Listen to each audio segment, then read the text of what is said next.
Hello, you guys. Oh my goodness. Thank you guys for being here. I am sorry that I'm late. Something actually did come up, and we're going to get right into that, what came up, because it plays a part in all of this. I do want to say that this is so important, and it truly, truly does. Hey, Wondering Sub. Hey, Nady. Hey, Bieber. Pointer Lover, hey you guys, hey Unique Trauma. This involves the entire community. I know that there's a lot of people from all sides in here, and I just ask that this one live that we can just please let's try to get along with each other, or not even see each other, block each other. I don't give a shit. Just focus on the story, because this entire community from day one has pretty much been lied to. There are many things that viewers and creators believe are true that are not, and I want to get into all of that. So I'm just asking you guys, I really don't even know how to handle a situation with so many people who kind of have issues with each other. I know that my mods are really good, so you guys just, yeah, all are welcome as long as they're respectful. And yeah, so yes, Jinlu, hello, beautiful. Thank you guys for being here. So yeah, that's what we're going to get into first, is what just happened, which kind of pushed us back and why the show is late. Hey, Truth Teller. Hey, LFT, Pops and Sass. Hi, you guys. And let me bring the girls up, and you're going to hear kind of what has just happened, and then we'll get into everything. Hey, Jana. Hey, Roz. G'day. Hey guys. Hi. Hey Jenna. Hi. How are you guys? Jenna's not too good. Yeah, I'm fine. So we're kind of dealing with a lot of Heather's manipulation and scare tactics right now. She did not want this live to happen.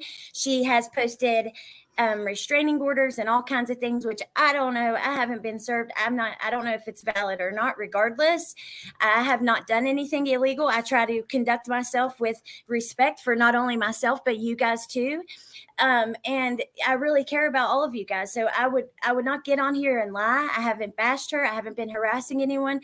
I have no interest in their sexuality. I have no interest in the SA claims and all of that. I hope the police handle it. So that is for me to say that I'm not going to be scared to tell the truth.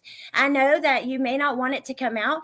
Today I've been I've got a TPO on me, but you're coming to my comment section lying, talking about my children, that I couldn't feed my children, things that are absolutely not true. That's slander. I could sue your ass, and I will counter sue your ass, I'm telling you. But I don't believe that we'll ever get that far, because someone doesn't want this stuff to come out on YouTube or in the courtroom. We can see that. So the second reason that we know that she does not want this coming out is because of what's happened just as we were going live. Melissa Jade is not Woofy. Woofy is a person herself.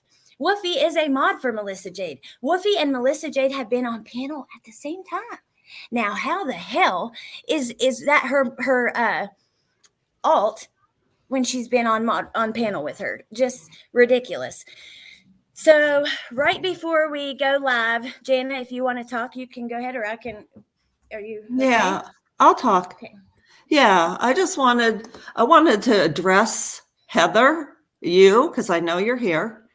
About 10 minutes before we were scheduled to go live, she went on her channel and she posted a 41-second video. And this video was a very private phone conversation that I was having with her. Back when I was on her team, Heather inserted herself in my marriage and caused a lot of problems in my marriage. And this video is me venting about my wife to Heather. And she has posted it on her channel, I suspect, for two reasons. One is because she doesn't want me to speak, and two, to try to humiliate me. In that video, I'm very threatening. I make some gay comments, yes, and they were all directed towards things regarding the issues in my marriage that Heather had inserted herself in. And I just wanted to everybody to know that Heather is twisting this and trying to use it to present to the courts like I'm threatening her. And it wasn't about her. It was about my wife. My wife is Donna D. She's in the chat, and she is here to attest to the fact. I also wanted to say that recording a private conversation with somebody who is in Florida, where I live, is illegal. So, and back when I left her team because of this shit. And back then she was playing private recorded phone calls that I had with her, personal stuff. That's what she does. She gets you close to her, and then she uses your crap against you. So I just wanted to say that. And like I said, Donna D is my wife. She's in chat, and she can tell you that this is what happened as well. And I just wanted to make that clear. She's trying to embarrass me, humiliate me, whatever, to get me to shut up, but it's not going to work. Sorry, Heather. No. And Now- Jana, Ali, do you know she just posted another horrendous, malicious, vile video just now? So guys, you need to see what nasty person we've been dealing with right behind the scenes. She's now coming to the forefront and being exposed. Okay, see what it was just horrible. Just the latest one that she's just posted. It's nasty. And Heather, you are nasty. I can't find it. Hold on. Let's see. So, oh my God. So I have nothing to hide. If anybody has any questions, I have nothing to hide. My personal marriage and my life is nobody's business, but I don't have anything to hide. I know what she did. She knows what she does. She did. The team members know what she did. My wife knows. I mean, I don't have to answer really to anybody else. No, your private Yes, Lynn. conversations. Donna D is my wife. Yes. Your private conversations with your wife and arguments that you've had with her, that's so not cool to do to you. I mean, this is years later, but like you said, and I hope you know, it is very illegal to record. Yeah, In Florida, so- it's a two-party state. Yeah. Both So people take have me to be court. aware. Take me to court, Heather. Mm-hmm. Yeah, and also, yeah. Slandered me all to hell with lies, so I'm ready to show all that in court. She deletes all her videos so that you can't see it, but we get them all instantly, so don't you worry. Every time you've gotten up there lying and slandering, we've got it. And I do not have the hots for you, Heather. No one has the hots for you. Ew. Well, Ew, none of us ew, I'm do. sorry. But ew. Ew. And she I'm not doesn't off meds. I've never been to a psychiatrist to get on meds. So and I've never assaulted my children. Well, yeah, and I've never had to have help feeding my kids. I have not been to rehab. Angie sent Bentley like ketchup chips from Canada and a snack box of like Canadian snacks that we don't have, not because he's hungry, not because he needs it, not because there is not a soul on this earth who has had to help me feed my kids. That pisses me off. That is bullshit. And then saying that I've been in and out of rehab in the comment, yeah, because somebody can't keep a needle out of their arm. That is disgusting. And then you think you're going to take me to court for harassing you? I haven't talked about you that way. And you're coming into my comment section. You're on your live channel calling over and over, Angie, you know, this person, that person. You are losing it. I am sorry that you are being exposed. No matter what you do, it's all coming out. The truth is coming out. No one's here to harass you. No one's here to hurt you. No one's here to lie on you. No one's here to twist anything. We are here to put the truth out in black and white, and that is it. If you don't like it, too damn bad. You shouldn't have done the shit. But you cannot do this. You cannot go do something bad, illegal, and wrong, morally wrong to someone, and then when they try to speak out, no, harassment, you're harassing me. No, I'm not. I'm not going over to your channel over and over, leaving comments like you are mine. Unless you tag me, then I may respond. But no. Yeah, and girl, getting TPOs and not having people served, that's such a coward thing to do. You're scared. You're absolutely scared because Amanda, you got a TPO, what, almost 3 weeks ago, three weeks ago, and she hasn't been served. And Ali was on the 24th. And she hasn't been served. We know your game, Heather. We know what you're doing. You're getting these TPOs Yeah, did you Okay, see not- mine? Mine has not- mine has me as red hair and blue eyes. And neither is true. And she said mine is coming. I'm in Australia. Nevada has no jurisdiction over the Australian Commonwealth law. You're gonna go to court and be, laughed out of court, Heather. Laughed out of court. And I haven't harassed you. You've harassed me. You've harassed Jana. You've sent us awful text messages. Do you want me to show you to everyone what you sent me? It was You disgusting. even sent me too. Yep. Disgusting. It was disgusting. Psychotic. She was the one who caused my marriage problems, playing my wife and me off of each other. Really quick, criminality. It says inquiring minds how good are ketchup chips. I don't love them. They do taste like fries, like with way too much ketchup. Bentley and Trenton both love them. They could not stop eating them. Even we had a bag that was smushed from the mail, and they was just like throwing it down. And then I want to say thank you, Cece, and thank you to everyone in here who's being so supportive and everything.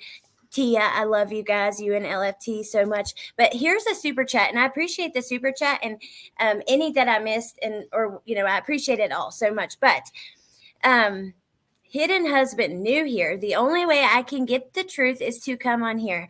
My wife is a real POS.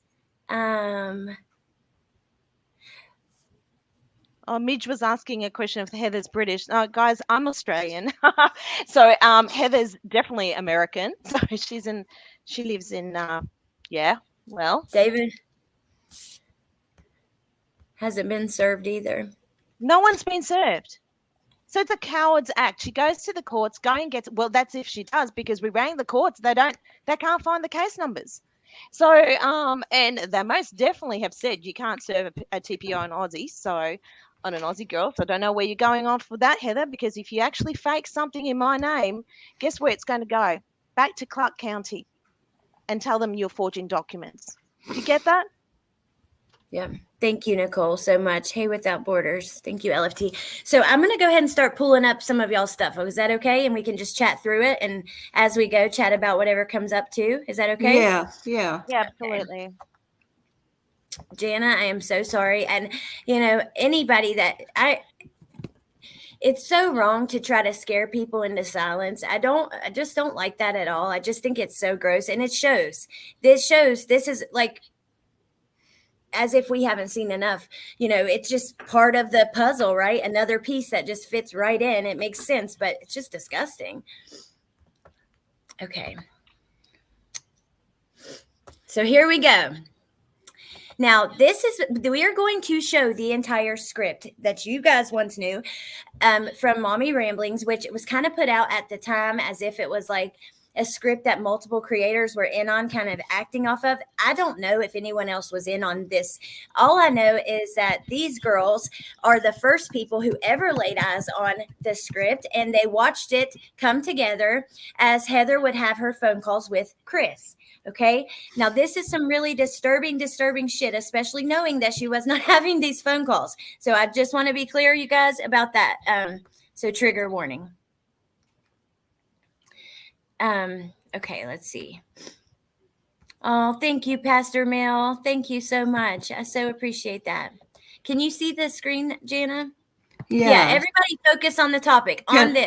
Please. Yeah. Can we go in order from March 31st? Because I'd like to show how the calls started in our group. Okay, where does that one start? Did you touch that at the end? Because that's the first one. When I sent them to you, they all went out different orders from how I sent it. I'm trying to see if I can share my screen. Okay, let's see.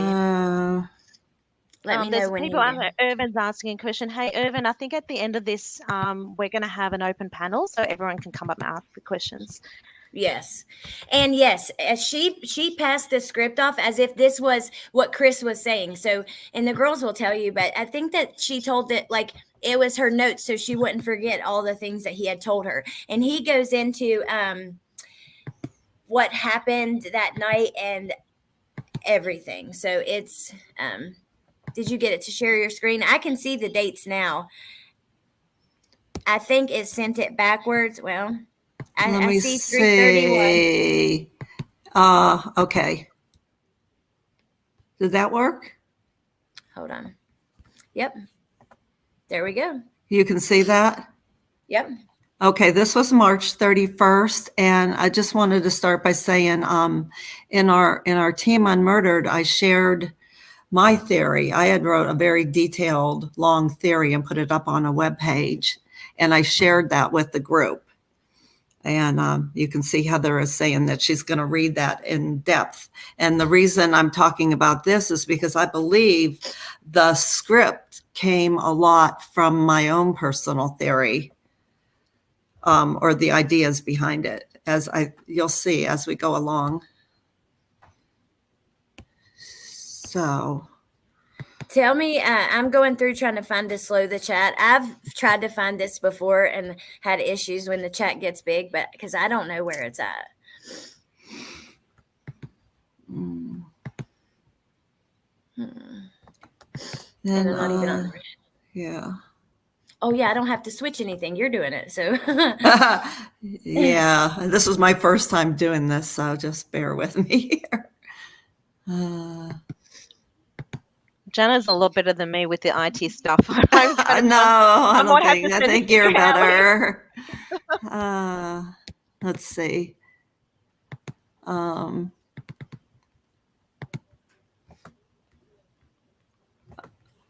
Okay, can you see this one? No. Hold on. Hold on. I got to put it back up. There we go. Okay. Yep. Okay, April 4th, that was Easter last year.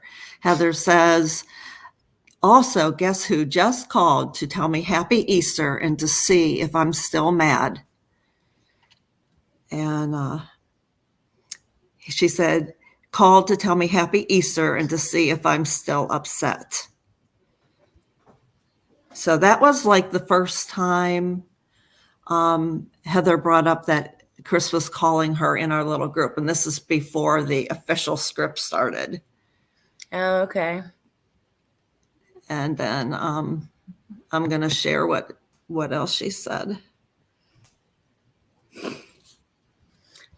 Yeah, please, you guys, let's just keep it on the topic. This is all about her scam on the whole community. Because if you remember, she went on ADs. He was finding all the hints. I mean, we had some channels saying that she was not being honest at the time, and it was like a back and forth. And yeah, I think that it drove a lot of subscribers through a lot of mental and emotional distress, right? Because you care about this case, you are completely involved in every little thing. You're hanging on to every last word, right? Like, can't wait to get the rest. How fucked up is that? I'm sorry. This is about the murder of babies and a pregnant woman. To use that to gain, I mean, why don't you go scam somewhere else? At least scam people like who are bad or may deserve it, but don't come to a community and use something like that. I can't. It's so wrong. Do I share this now? Yeah. Okay. And then this is from that same first call. What Heather was telling us Chris was saying. Said he didn't call Cadel, which I knew. Said he's been sick, not his best. Doesn't think it's COVID, but some type of stomach flu. And to tell me he hasn't been going to chapel. He's upset with his parents, but is trying to mend. Yeah, I said I knew, and he was surprised. How did he sound? Not well. He sounded sick, congested. Were you able? I mean, the imagination, you guys. Were you able to take the call? How did y'all end things? Yeah, so that was the first call. Okay, Mandolin, let me try that.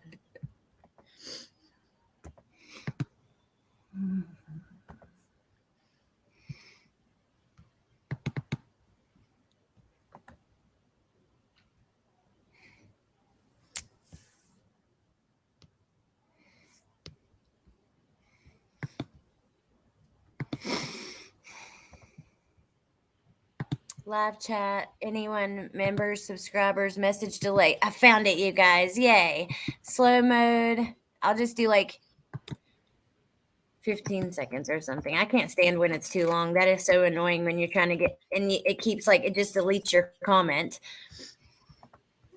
Okay, we this go. is the second call now. This is April 20th.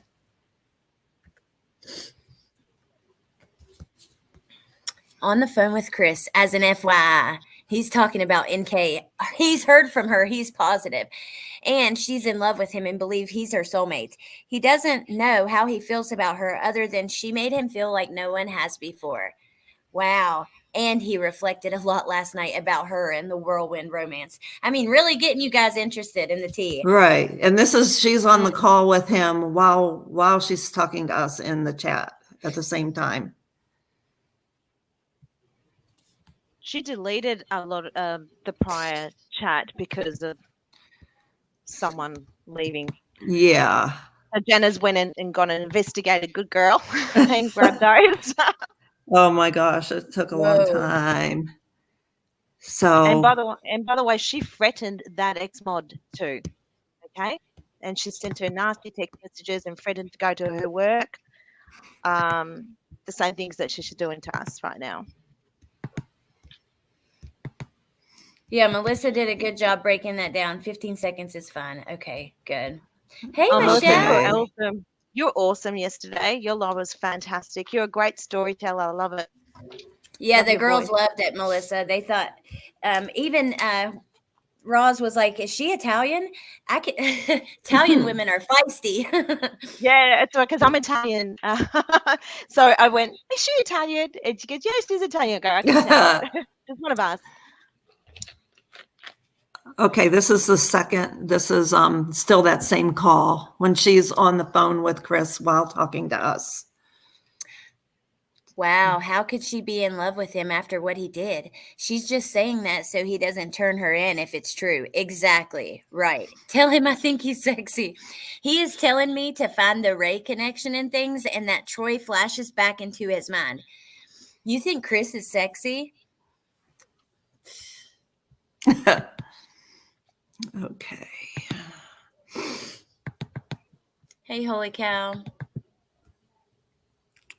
Oh, Tess is in chat, and she's one of the early ex mods, and she's saying the same thing happened to her when she left. I know, yeah. Which is So really many coming interesting. out. Similar things happened to me. Tess, thank you so much for speaking out. I really appreciate that. And Mod Squad, I wanted to say hi to you. I just seen you in here. Oh, thanks, guys. Limiting my comments. Oh. I don't find murderers very attractive.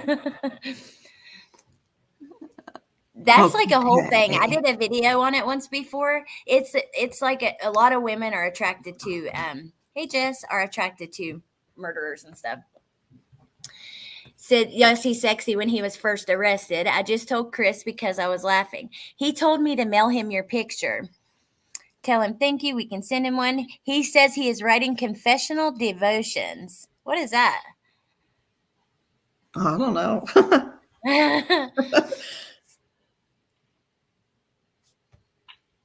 Hey, Smiley. Hey, Smiley. Smiley's a friend of mine. The stuff you ladies had to put up with because of Heather. Pastor Mill, I mean, look today. Before we got on, we had to have like a 15-minute, what the hell? Why would you do this? What do we do? I mean, it's disgusting. And taking really bad moments in people's lives and then twisting it and turning it to make it worse just so they don't tell on you for the crap you've done. Air Force vet, I know. Trust me, I know. I want to show you guys. I went last night through all of Heather's messages and searched Mark for any time the attorney came up because I want to she show you admitted- guys. I went last night through all of Uh-oh.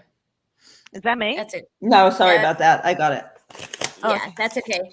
But I went through and looked because she admitted there was a Mark Garagoski, not a Mark Garagos. However, she's wrong because she spelled it multiple different ways. And one time she actually did spell it correct, but she added a Paul in front of it. But if you see the conversation around when they talk about this attorney, oh my God, it will blow your freaking mind. Every day I find something else out that I'm like, what the hell?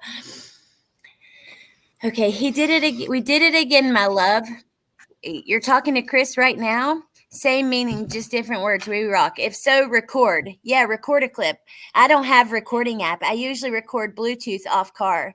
Tell him we will send you a thank you card with my pic in it, LMFAO. Can you screen record? I can try. So that was us asking her to get, basically to give us proof.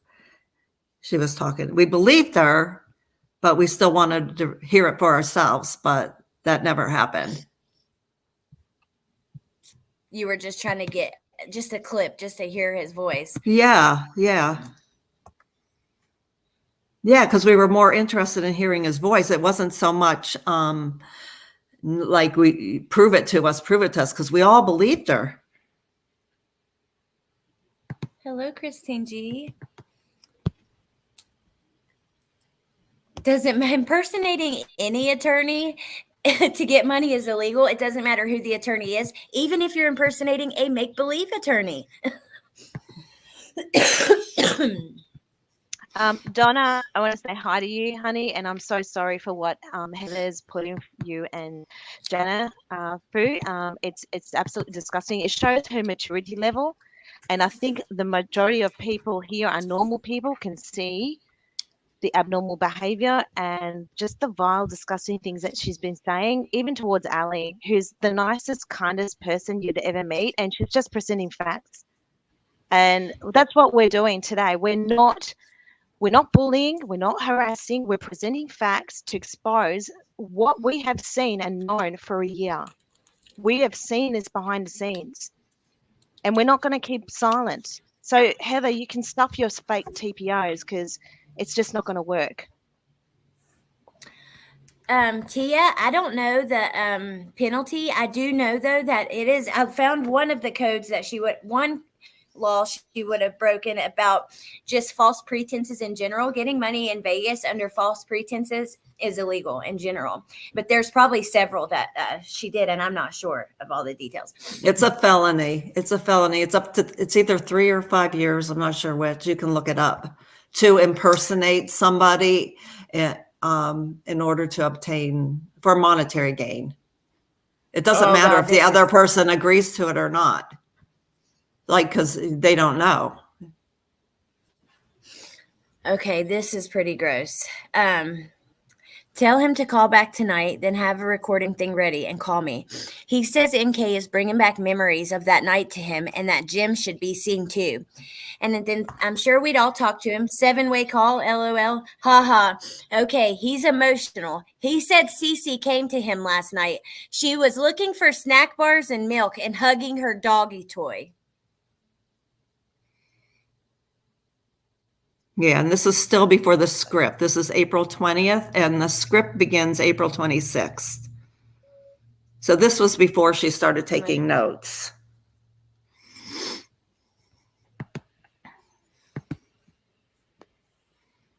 Yeah, let's get along. It does affect the whole community. It truly does.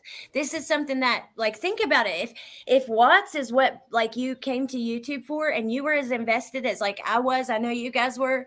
I mean, this was huge to us.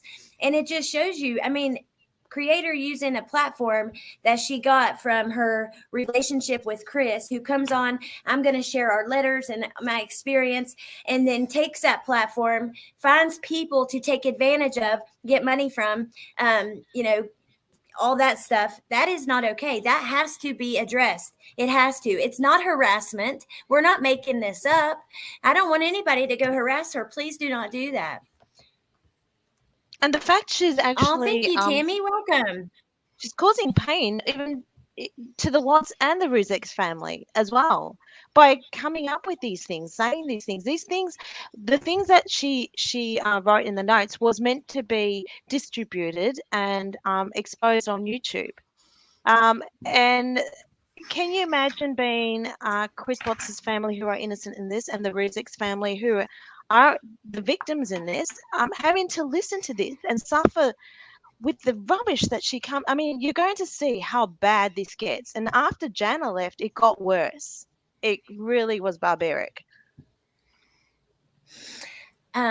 Allison, I don't think so. I believe that they were being fooled. I believe Sherilyn Cadle was also being fooled. I could pull up clips that we were looking at last night, Wolfie and I, of Sherilyn talking about the people sending her false information and how it was so just. I believe, yeah, I think a lot of people were lied to. I tend to believe like in the good in people. And I think that most people would not go along with something like that. But maybe I'm wrong. I don't know. By the way, just spoke to Chris. Chris asked how everything is going on YouTube. I explained the recent live where I donated to animal charities. He said he's happy I'm doing good with it because it's God's will.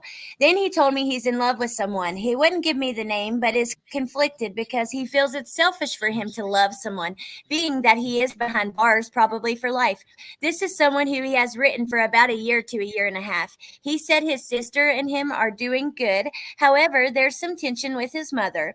He's unhappy about that and asked me to pray for them to fix their tension. He more or less said that it was related to court stuff. Then he went on and spoke about the 35C. He said he never wanted it. He felt it would just do more harm than it, and that it doesn't matter if others were involved because it would just create more pain. He doesn't think he could make it through a trial either, or survive in Colorado jail. Then he said that he wants to begin opening up about the crime to me because he feels I can understand things that others haven't. He said to try to find out if crystals and tea have any meaning or strength when combined, and to understand Freemasonry.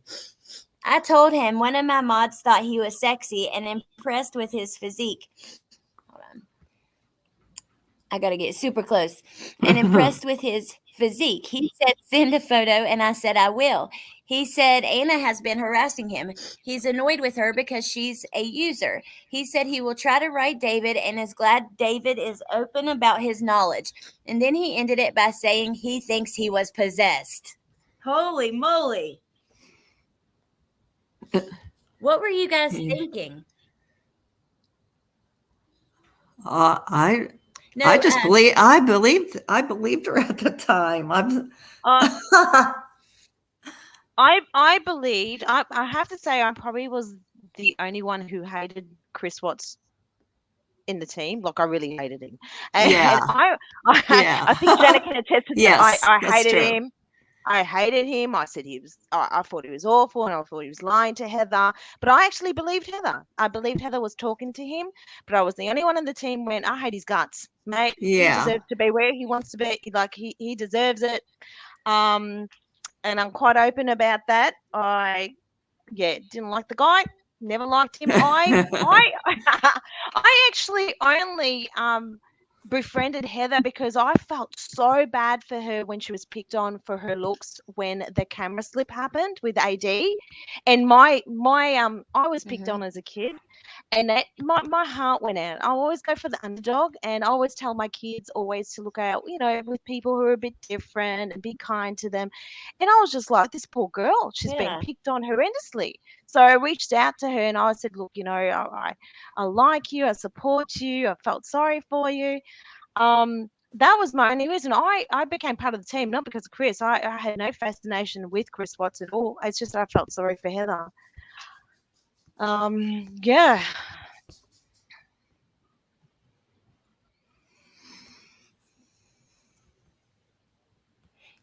Oh my goodness gracious. Okay, I'm way behind in chat. Let me pull this up. I'm sorry. You guys, I'm so sorry I'm behind in chat. It's hard today because we're reading through these. Yeah. Heather's, you should keep records of his phone calls, date and time, and what he said. This is the beginning of the script, you guys. Right. Her mom says, hey, you need to explain because you were there. Yeah, this is just her mom stepping in and telling Heather that she should keep records of her calls with Chris. And so you can see this is April 24th. And then she started taking notes on April 26th. And that's when what is known as the script began. So this is how the notes started. Like, she had already been on calls with him, according to her, but then this is how the script started.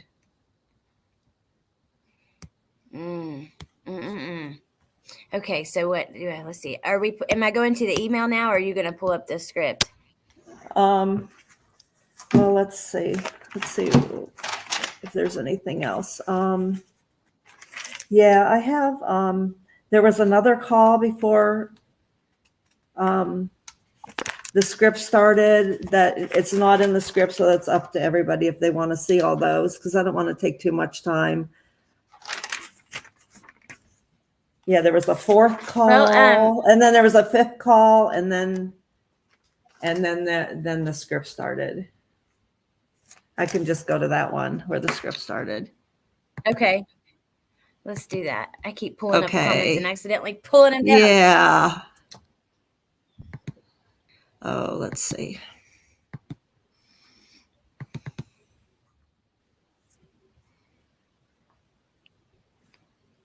Okay.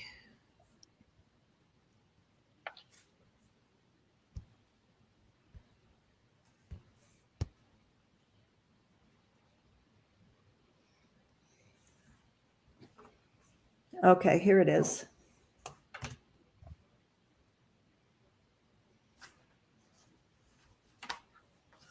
Okay, sorry.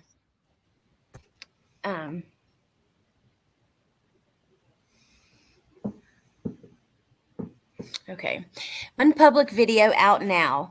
One members only video out now. Another video set out tomorrow, 11:30 a.m. Chris called about an hour ago. He remembers NK. Okay, then Monday. This is a He script. You remembers- can see she's got the day and the date written. So this is the official part of the script. April 26th. And the date's wrong. It okay, should be 2021. Oh, okay. 2021. It should be, yeah. She typed it wrong. Jinlu, you are a delight.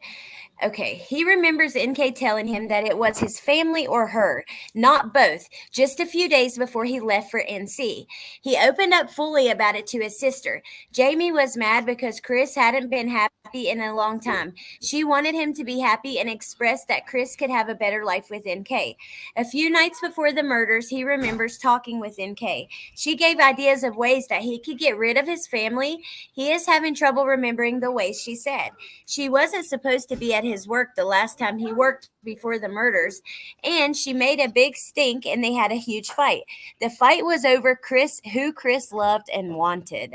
Oh my God. So this is you can go into the script that you have now, because this is actually the first entry into that.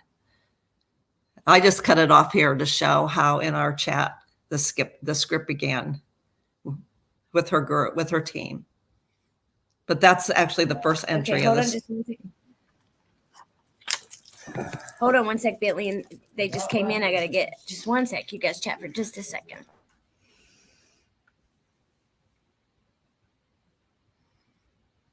Oh, okay, guys. It's you and me. Oh yeah. We're gonna run the show, man. I'm not a. I haven't been panel. looking. Yeah, we're going to do an open panel at the end, but if anybody has any questions now while we're waiting for Ali.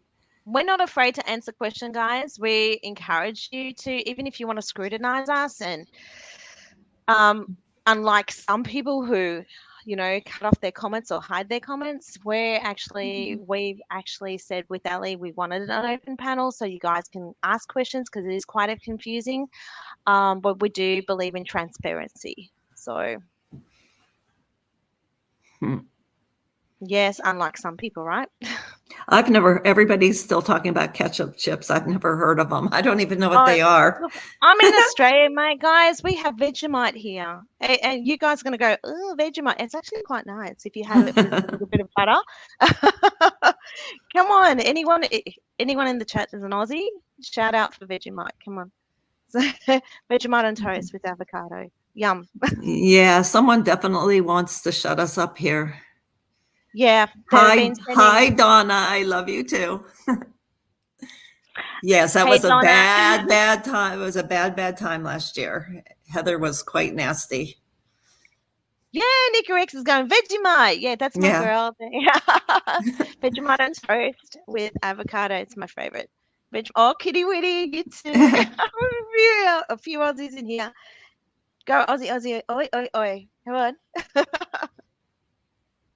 Yeah, I believe the R's were in MRB's live the day she read it out.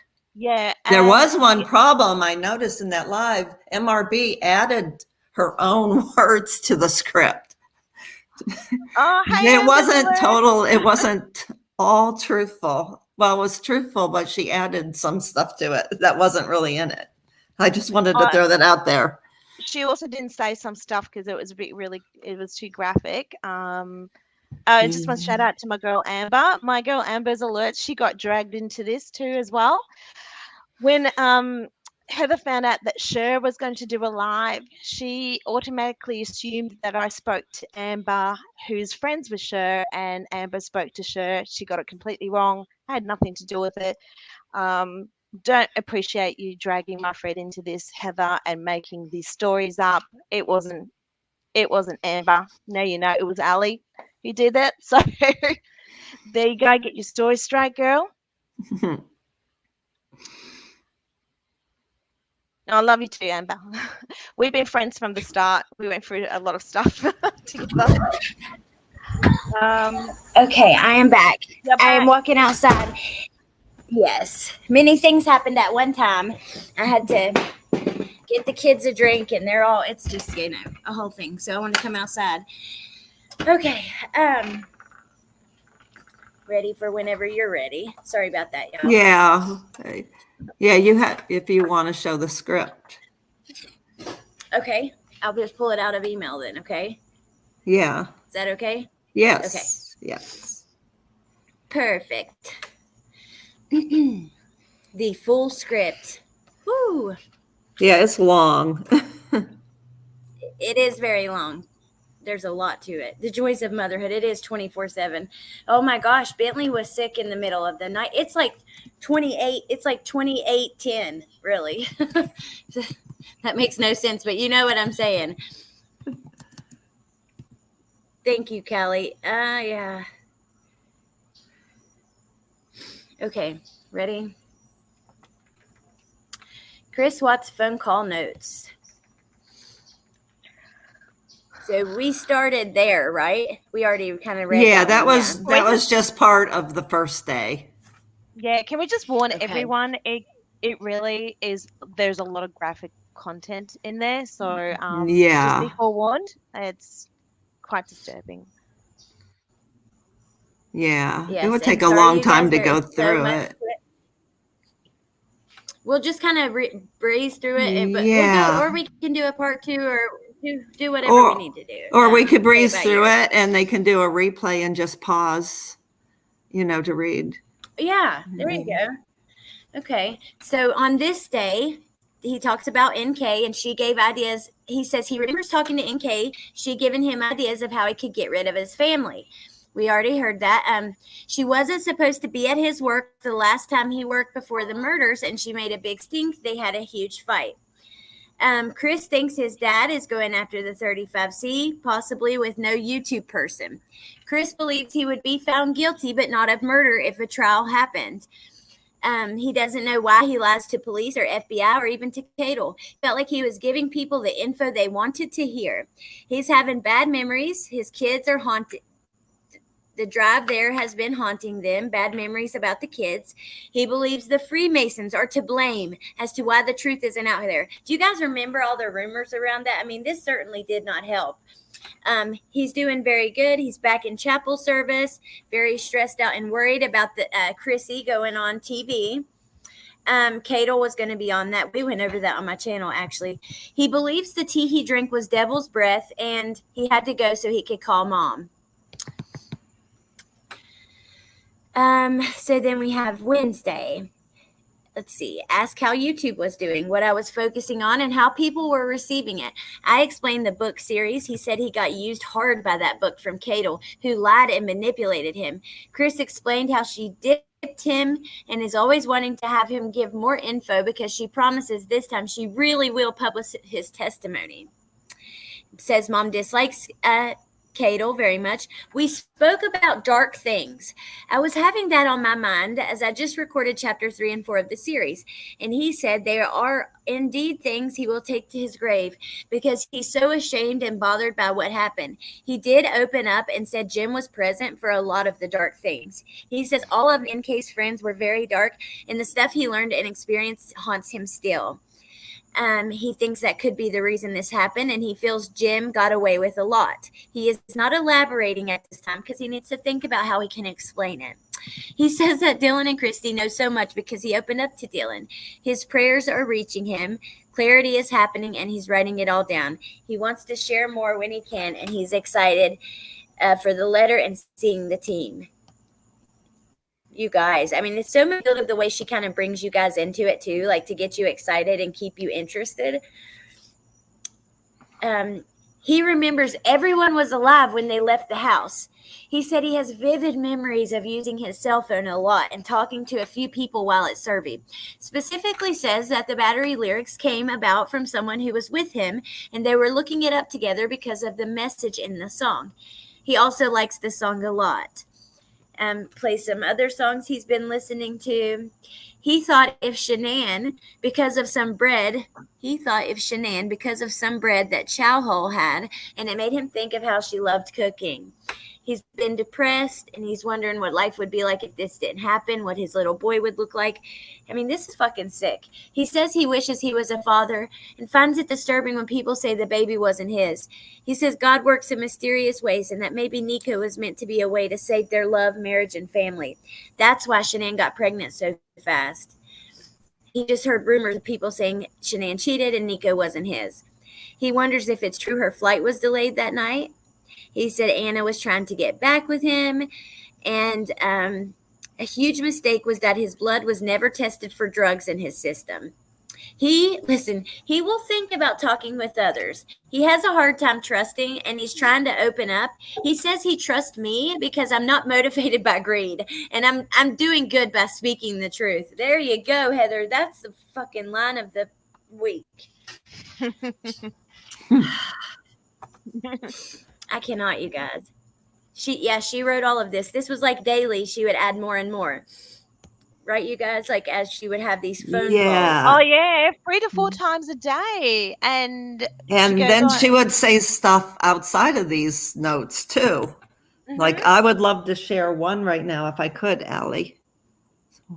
Yeah, absolutely. Okay.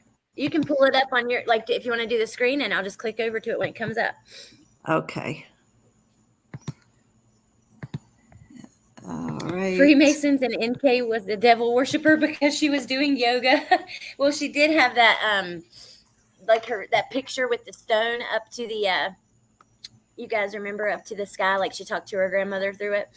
Yeah.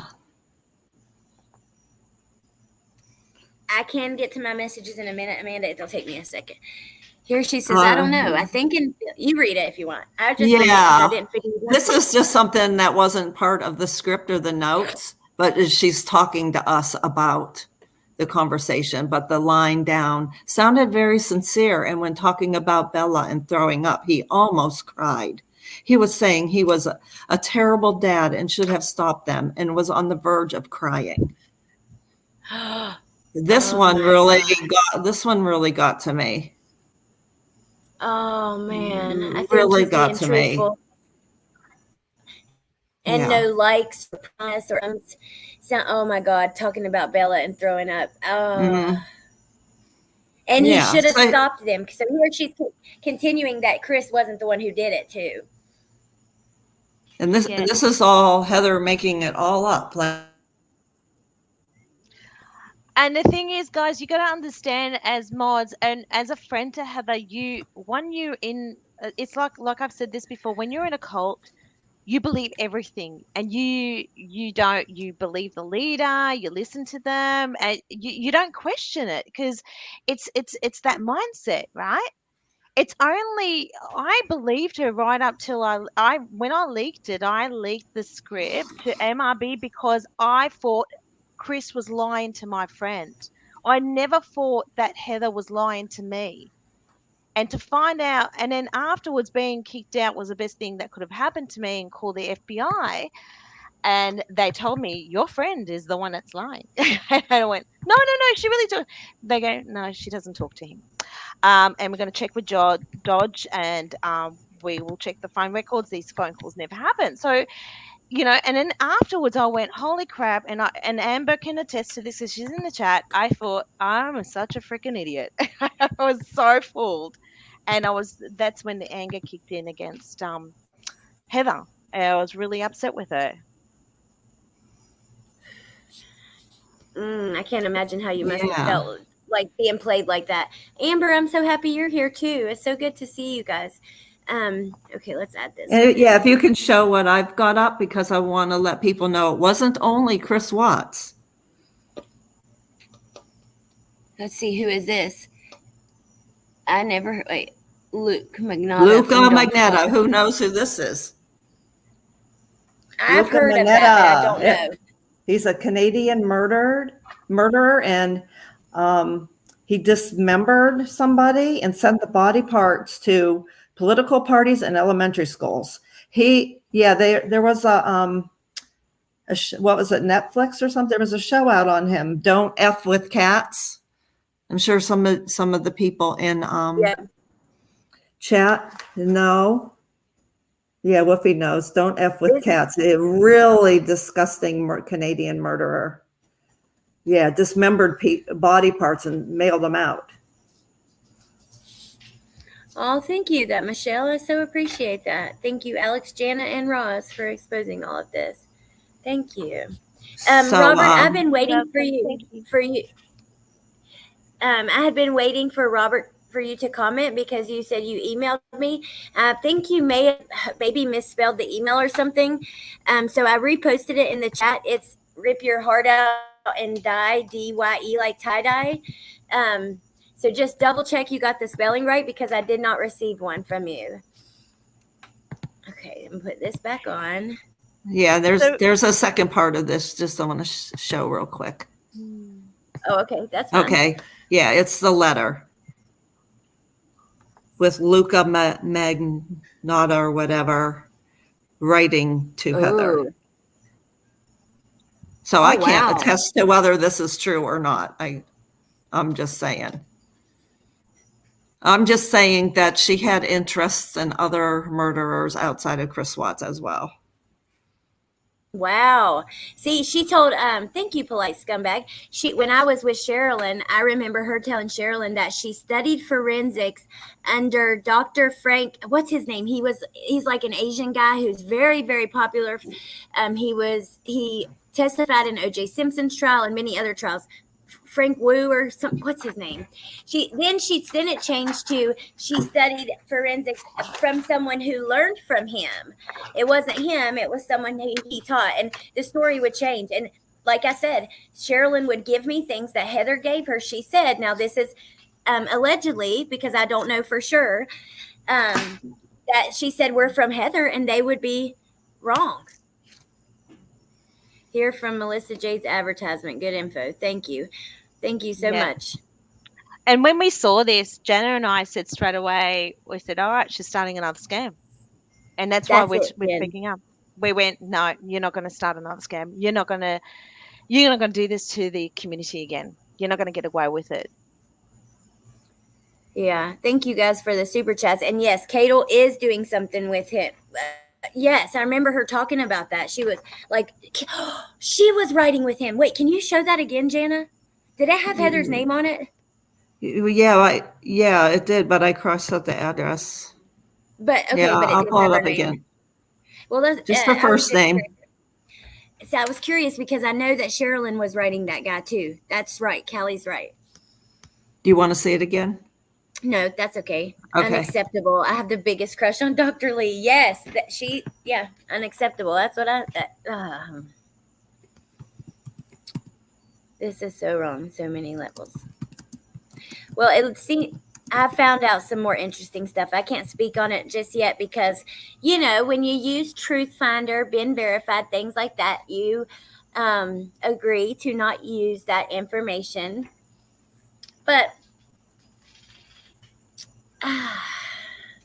there could be a lot more that we don't know, you guys. Truth teller. Cadel, okay. When I met her, she came across to me like she was the most sweetest, kindest, genuine, but very gullible, not no street smarts, kind of woman. At the end, my opinion slightly shifted from being totally gullible to maybe just somewhat at times. However, I think she was taken advantage of too. You know, they talk about by Heather, but also like her book and stuff, people always try to say it's plagiarized, blah, blah, blah. What she did was someone else had written a killer, and they used this like method of writing him. She basically took the outline of this other person's story where they wrote a killer and got his story and confession and everything. And she writes about her experience visiting him. So she sees that in another book, takes that idea, and she actually copied like 7 lines out of it. The outline, though, not the details of the case or Chris's letters, because he wrote those letters. So in her book, that, you know, the letters are one thing that she couldn't have faked. So I don't know. I think that she's gullible, and I can't figure her out either. We had not a great ending of our friendship because I had a live stream, and we had talked about what we were going to do. I never wanted to put out any information without it being completely verified. And I knew she was getting lots of misinformation because I had been fact checking things and not coming forward with it because they were lies. Well, then she came and said that NK was arrested, and it turned out that was not true. During my live, she found out it wasn't true and everything. It was a huge spectacle. Afterwards, the comments were not very kind towards her, and she was very upset that I didn't delete them all. I deleted anything nasty, but I don't delete constructive criticism, even towards me. I don't. So she got very upset with that, and we blocked each other, and that was that. But yeah. I don't know. She definitely, it was crazy, you guys. I did not know what to think. I was like, oh my God. Yeah, Cadel actually did write letters with him. Okay. Let's go back Carry to on this. with the script. Just- Yeah. Look, we'll address, there is a lot of stuff, Ali. There's stuff that Heather's saying right now on her community post. I reckon we'll address that at the end of this. Yeah, that's a good idea. Okay. So we can just Yeah. stay on topic. Yeah. Yeah. She's very upset that we're doing this, but it is, I mean, I'm not trying, like, this is not harassment. Putting the truth out and telling what's happened is not harassment. It's simply putting the truth out. Harassing someone is threatening them because they're doing that. Making post after post after comment, talking about their love life, their wife, their kids, the lowest of the low. I mean, we talk on here all the time about people who go real life. You hear Kim and Crafton say that shit all the time. About Lindsay, they were absolutely disgusted that Brittany was friends with Lindsay and blah, blah, blah. But she said in chat the other day and modded while Heather not only lied about my recovery, said that I couldn't keep a needle out of my arm, her exact fucking nasty words, lied and said I had been to rehab twice, but then said that I couldn't feed my children or my son, and Angie had to help with that. That's another lie.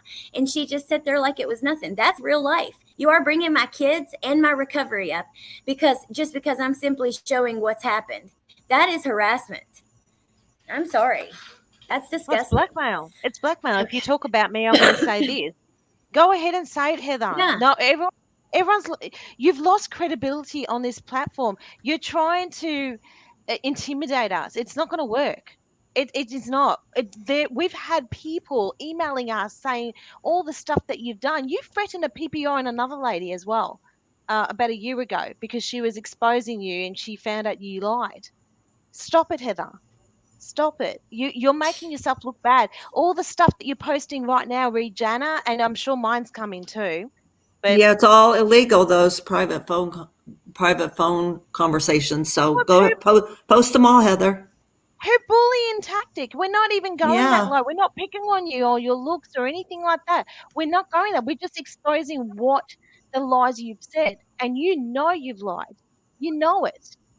So stop it, Heather. I really recommend her to come off social media for her own well-being. But she's not going to, because she wants to always have the last say, to say that, hey, I've done this, I've got the PPO. You know what, darling? What did you present to the judge? Because you're not having anyone served. That means they can't go and look at the evidence that you presented to the judge. So that means your TPOs and your Yeah, which- PPOs are ineffective. They're not valid until they're served. I agree. Yeah, it's like, what did you say to get one? You had to have lied. You Yeah. couldn't possibly tell the truth and get one. I started when we did the very first live, the first thing I said was, we do not want anyone to hurt them. Don't reach out to them. It's not about their sexuality, not about the essay. We do not want that. We simply want to go through the facts, black and white. And we're not getting into this back and forth, tit for tat. You go low.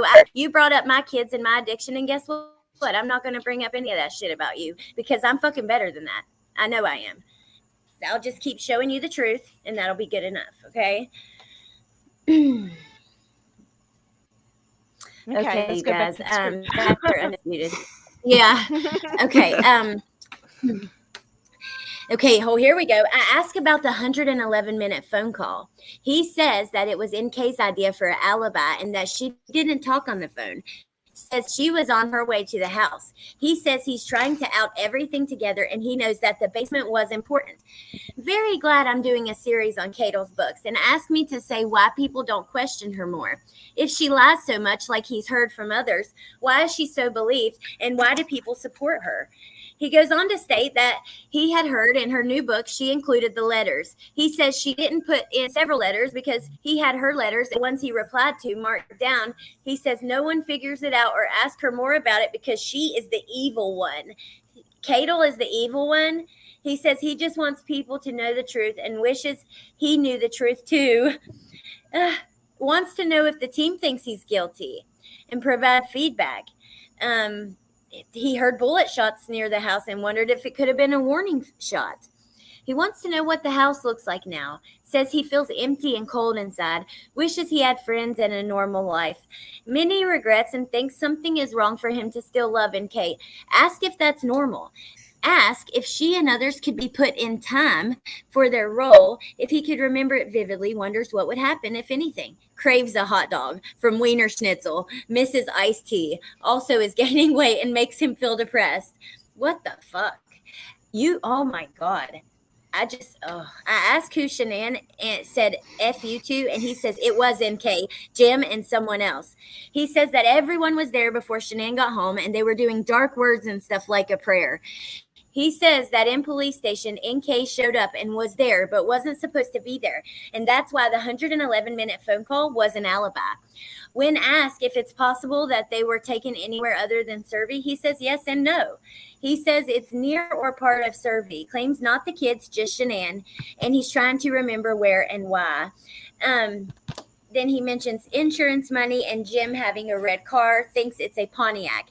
See, this is funny because she gave Sherilyn a registration to a red Pontiac Grand Am that came back to Kessinger. And when I searched the VIN number, it came back to a black Nissan. That is one of the things that she tried to get me to talk about. And I didn't. And just for your imagination to go this many places, I think you need to see a doctor. Dead serious. I think this is just so, I don't know.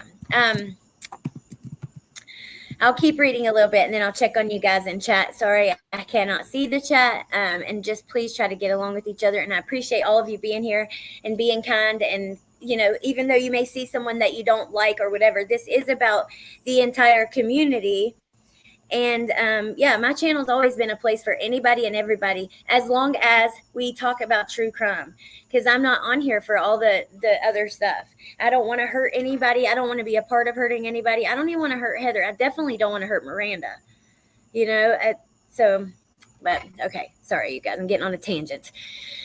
Okay, so May 1st, received my letter. Thinks Tish is hot. Wishes it was a full body shot. Thanks G, a good for David, and that he hit the jackpot. Remembers more about that night. I asked about the 111-minute phone call being an alibi. He says NK called and told him she would come to his house to talk about stuff and make a plan. He didn't know what the plan would be. He didn't understand, but they spoke for about 5 to 10 minutes, and then she said for him to keep the lines connected until she got there. So he left it on the counter. N came over but did not come alone. Remembers the basement having a huge roll because people were down there. Ask him who. Shanann said, fuck you, fuck you, fuck you, and fuck you too. He says it was NK and her friends. One may have been towards him because he was there too. The meeting between NK and her friends and Shanann was supposed to be to help Chris leave her, without threats of not seeing the kids being made, but he says it didn't go that way at all. The vomit was Bella's. He remembers giving her candy to settle her down. When everything happened, he did remember her not feeling good and whimpering a lot. He said at one point he remembers being told that she threw up. This is disgusting. And you know what? This is not a goddamn fucking book review, and excuse my language, but that is what Kim and Crafton tried to say. Does this look like a book review or notes from a book review? What book? Oh, guys, it's I've not. never seen this in a book. Yeah, it's not. He says a lot of things, and where is plain for people to see, when he closes his eyes, he remembers portions and doesn't understand how he's in jail alone. Jim had a red car. NK used her truck. Someone else was there in a gray truck. Thought it was NK's or her dad's or something to that effect, and that's because there was a gray truck. I know the truck that she's talking about with a camper top on it that was parked on the street, and it was caught in some of the footage. Or parked like one street over. And Nicole Kessinger's dad actually does have a vehicle that looks similar to that. He thought leaving on the driveway on camera was a good idea because he didn't do anything and nothing bad was caught on camera. Wonders why doorbell footage wasn't all put out there, because he says a lot would have been seen of others coming to the house. Same for Nate's doorbell footage too. Why is so much not shown to the public? He doesn't believe NA was in the house that morning, but when Lana told him she may have been because of the TV clicker and router, Chris said he knew right away this was NK who was cleaning. Remembers her cleaning a lot that morning. The timeline we know is not the timeline he knows. It is doing good. Chapel is nice, reading a new book. And now he's reading Gone Girl. He's a bit bothered by Gone Girl. It makes him wonder about the ways people can set others up. Oh, Jesus. You guys have anything to say before we go? I'll check the chat. There's a lot of people who want questions. Like I said, guys, there's going to be an open panel. Please feel free to come up and ask those questions after we address all of this. Okay. Thank you again, Father Snuggles. Nikki MYOB, is she in here? My heart hurts for the Rouge Treks having to see this garbage. I know. And I believe, were they on panel when it first came out with her? Yes. Well, Can you mean in imagine now- MRB's chat? They were in MRB's chat when it came Yeah, they out. were. Okay, so they heard it. Oh my God. I just Well, cannot. yeah, Okay, because let's- MRB was yelling at me because I was in the chat because I was getting blamed for leaking it. And That's- MRB was yelling at me, and then the R's got up on panel and they were yelling at me. Well, that's because there was I know, confusion. yeah, I know. It's not There was funny. confusion. They thought you were in cahoots with AD, and I actually did email MRB and go, no, this is all me, darling. Okay, I'm the one who leaked it. But yeah, Jana and AD had nothing to do with leaking the script. It was just me. I did that. So I want to clarify that. But MRB did a good job in exposing this, because in a way it kind of it halted it a little bit. You know, it halted and protected the families. Because man, can you imagine Heather writing these things for years to come, and making people believe this rubbish and hurting the two families? Oh my God. Can you imagine? Because guys, you're Yeah. going to see No, some I big can't. stuff. Yeah. And by this time, the fraud, the impersonation, well, this is the impersonation, but then the fraud was starting about the same time. We didn't know anything about that till much later. Lana, your name was often in a lot of the things that she talked about. To be honest, I saw it in a lot of her messages. Oh, our and private stuff like that, messages were full of Lana. Oh, Full she didn't like Lana. you, Hey, Lana. Shmita, thank you. Yeah. Oh, there was a hit list Thank there. you, Not a hit Shmita. list, but a hate list. Cher was on the top. Lana was there. In fact, she bought the domain. Do you remember that, Jana, where she told us that she made sure that Lana was going to get the family? What's it called? Fight for a family. And Oh, Heather yeah. bought. Remember, Heather bought the domain so she wouldn't get the main domain. She had to get it out. Yes, that's right. She bought There you it go. secretly. She bought it secretly because she said, Yeah, "I'm going I to make forgot sure about she that. doesn't get it." Yeah. There's a lot that we guys. That's why she's threatened by us, guys, because we know a lot that she would do. So Oh, yeah, Hey, she naughty wasn't. Audie. Sorry. yeah. Okay, you guys, be nice to each other. Let's see. Heather is a criminal predator and a groomer and a liar and a blasphemous con woman. Okay, let's keep going for a second. Let's see. 5-1. Ask if the team made progress. I told him we're working on it. Ask him about Dietz. Confirmed that is what Dieter was named. Dieter, he was a gift. Says that Gina and Shanann got into a huge fight related to hospital stuff. HR was involved, bunch of stuff. The numbers he sent 111 referencing the phone call, August 5th, 2017, and NK's anniversary. When they first kissed, he says he met her July 4th, 2017. 44 is the number that NK liked a lot, and he wondered what it meant. She was into numerology. 12 is about the number of people he believes are connected and involved in this, plus himself. 12? Jesus. Chris says Mark G inserted himself into the life of him. Mark had told him that he had tight bonds with Frederick PD. Says he knows NK has an uncle that worked with Frederick PD. He says that August 15th is an important date. What about NK's phone history? Everyone met at the Lazy Dog. That's when stuff got serious. Very chatty today, in good spirits. Sounds like he's doing well. Feels emotionally stronger. I mean, your imagination girl believes about chatting about this and knowing we, the team, are trying to help make him feel better. Remember more and confident to open up. Knows he didn't kill or injure anyone. Not Shanann, not the kids, no one. He remembers duct tape being used. Remembers someone telling him to use a glass vial and out of the contents in Shanann's bottle.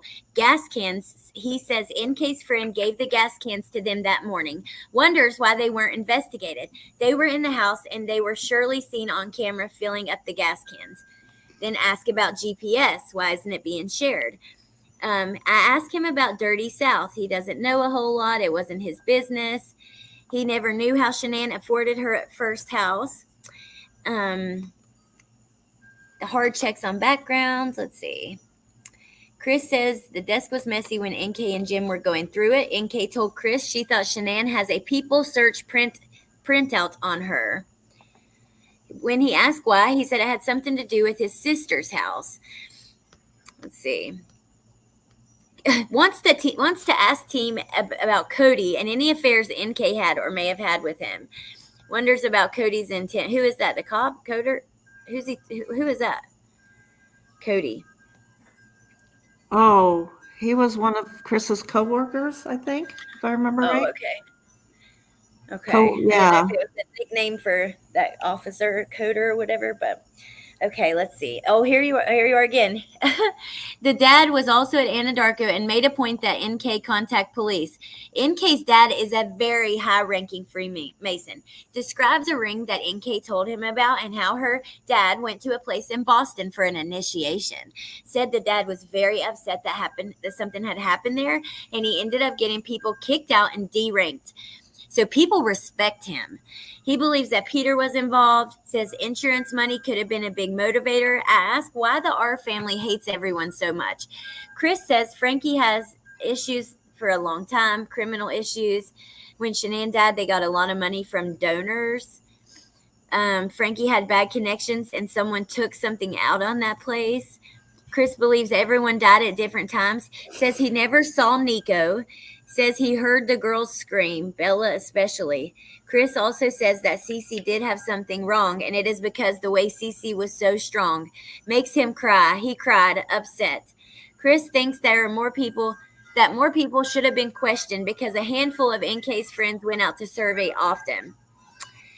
KK is a close friend of Nicole Kessinger. She reached out to his parents on day 2. Oh my God.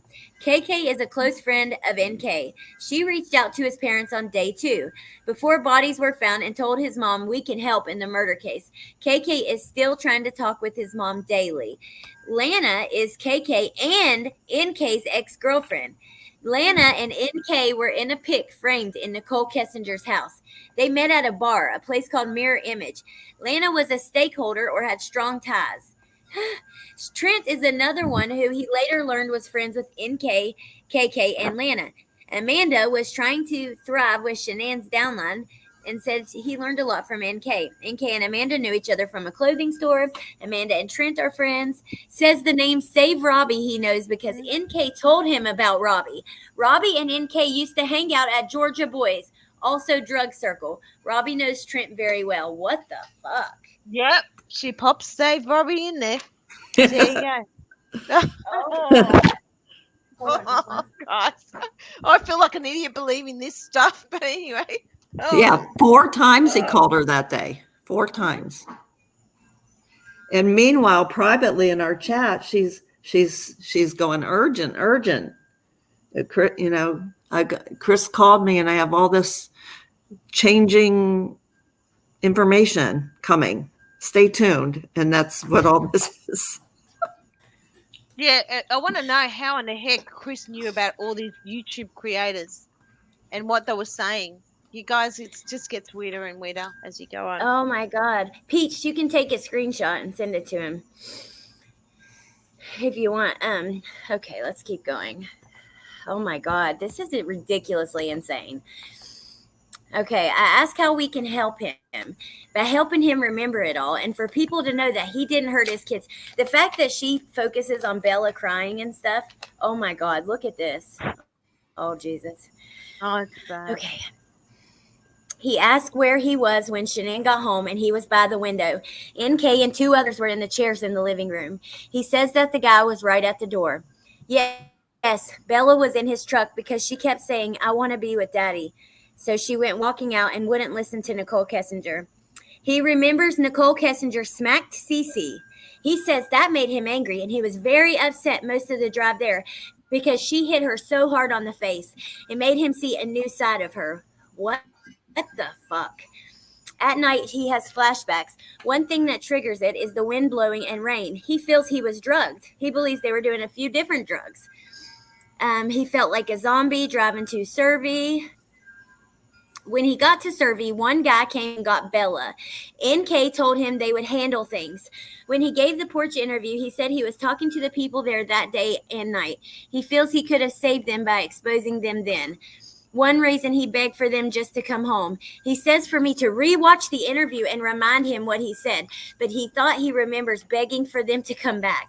He remembers hearing stuff and seeing the sunrise when Bella and Cece were put in the tanks. He remembers hearing them screaming. He says they were smothered up to the tanks, up top of the tanks. He isn't sure Bella was dead when she went in because he heard a scream going in. He said it terrifies him because he doesn't know what's reality and nightmare and why he can't remember things. Oh my God. He was being told to drink things a lot by these people. The drink made him feel he was watching a movie or out-of-body experience. He didn't know what anyone was wearing. He remembers Shanann just screaming and yelling. The fighting got worse and got physical in the basement. NK kept her drugs in the basement. He believes Nate saw the people. He had to. Why isn't he talking? And money is being paid. By who? And why? Frank was talking to him once in private after and wondered about the trash bags. Chris feels Shanann stole money from the wrong person and they all set him up. He is now determined that this is all a setup and it isn't even about NK loving him or wanting him, but the shit Shanann did in North Carolina and at the hospital too. Says Heather Mary. Here you go, Teresa. Says Heather Mary is Nicole Kessinger's roommate, confirms. He says he knows for a fact. She's working with NK to collect info and make sure no one is on the right track. He feels disturbed. Heather Mary is the person who sent Cadel all the false information. Heather Mary, oh my God. Didn't she claim that to be Nikki MYOB? She Right? that or like a friend or cousin of hers, but I don't know. Yeah. Yeah, well, I've the talked to claim, Nikki allegedly. I've had conversations with Nikki MYOB, and she's very nice, and didn't, it was fine. But I don't know I'm sure about. she is. No, Yeah. she told, that's just what I'm saying. She told us that's who she said she was. Oh, okay. See, I don't know. I know that, like, I think I heard that it was like her cousin or friend, but It's all Heather's imagination, mate. yeah, he learned all of this. He learned after this all is that Kelly and Mel were friends with Jamie, who was always good friends with Lana and Nicole Kessinger, and he thinks even KK. He feels sick. He says he is sorry. Oh, here we go about the oxys. Oh, Lord have mercy. I need a cigarette. Hold on.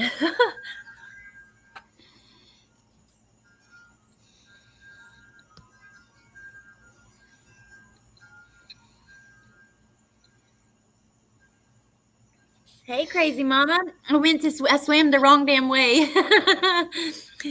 A life jacket or hell, even a straight jacket.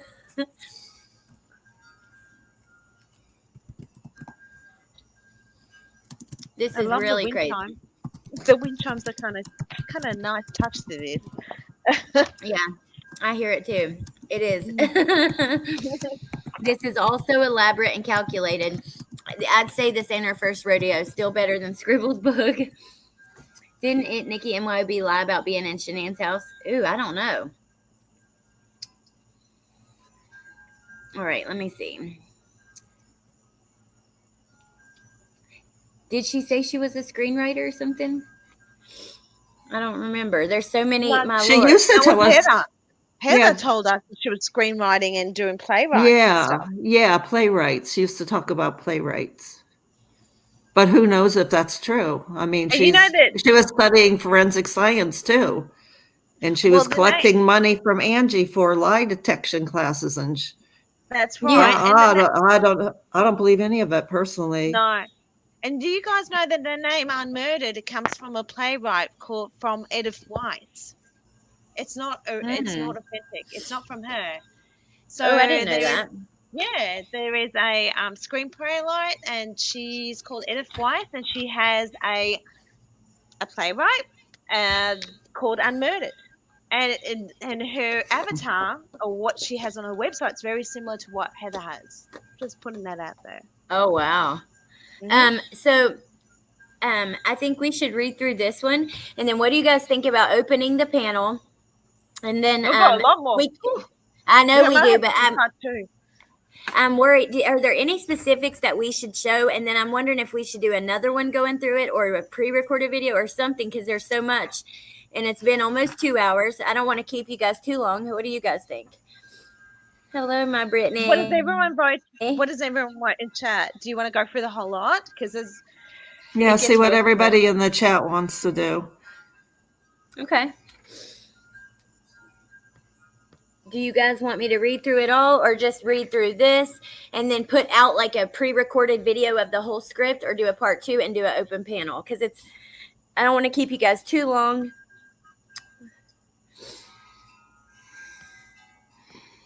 Thank you, Michelle.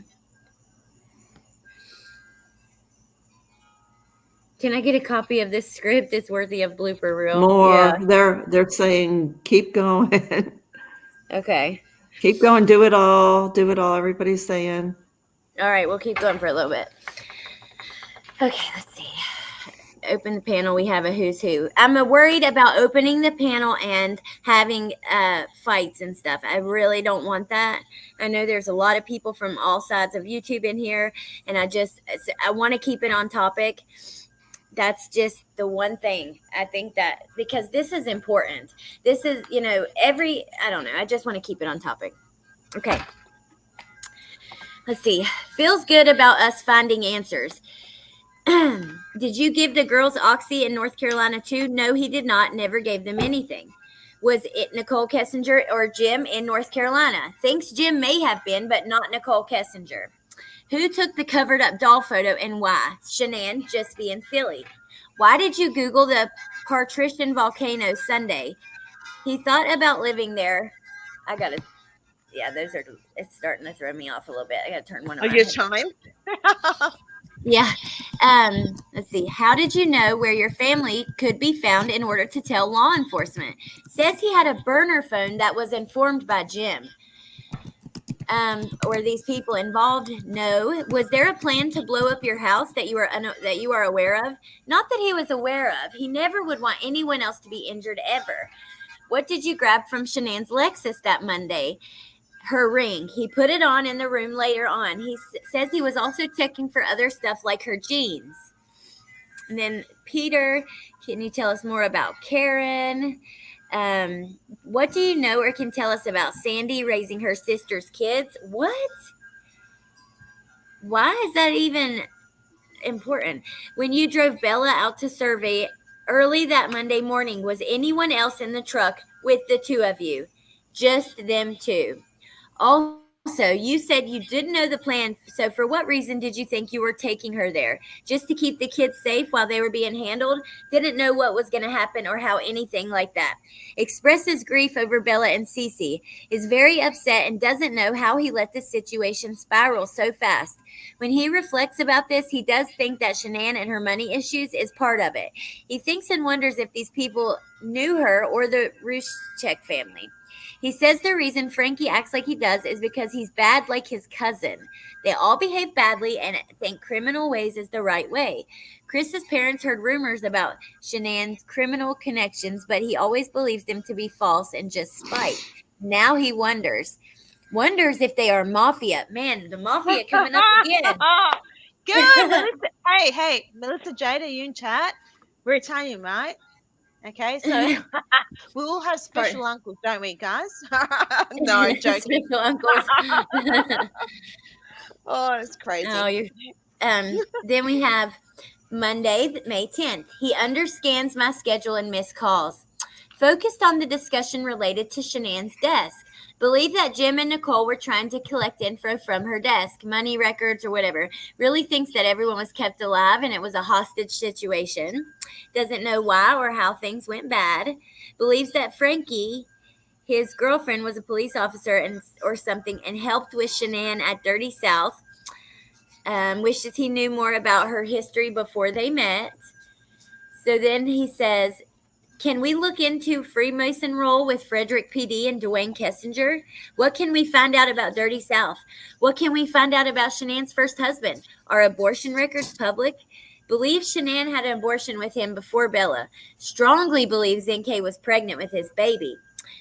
Wants to see if there's a way to petition for full records. Wants to know if we found info about a gory cult. General chit chat, nothing important or significant. Had to give it a day break, before you get back to your craziness. Having a hard time with the Lord. He wants to be changed and wants to know that Christ is with him. Wonders if Shanann Watts' ex that she calls James is Jim. Can we make videos and ask people for information or leads? Wants people to try to find out where Nicole Kessinger's vehicle is now. Looks into Freemason cover-ups and acts to rank up. Oh, wow, look at this. Very upset. No one in his family spoke to him about his birthday. He feels emotional and depressed and suicidal over it. Over fucking not getting told happy birthday as a grown man? Get real. Someone else is suicidal over something. Has been having nightmares and I longer going to chapel because he feels drained inside. His soul is broken.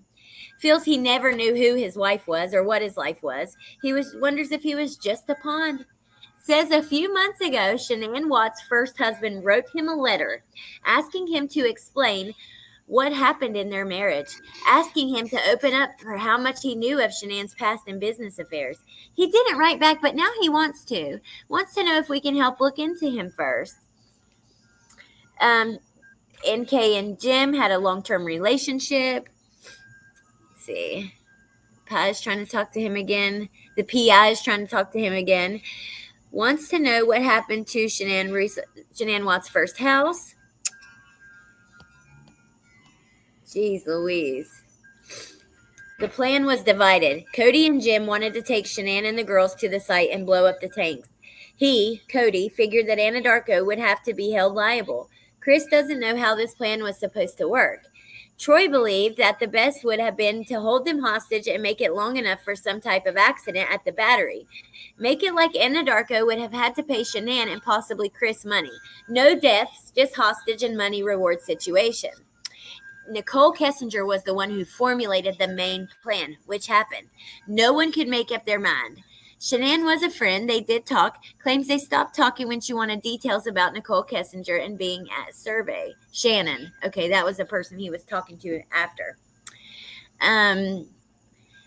Chris says she's nasty and doesn't like AD. Chris says the owner of Survey was good friends with Dwayne, also Freemason or Freemason ties. Do you guys remember all these rumors swirling around? I mean, how fucked up to get an entire community this worked up. Remember, this is, again, the murder of babies and a pregnant woman, which she has talked about several times in her little imaginary notes. It's disgusting. Chris says the owner of Survey was good friends. Troy did the digging. Did we find the shack? They were held there. NK is related to Baumhover. Oh my God. Sister once told him that Cadel knew Nicole Kessinger from some Midwest marketing event. Now here's yours, Ross. So what's happened here? This is when I left the team. So this was like the script that happened after I was gone.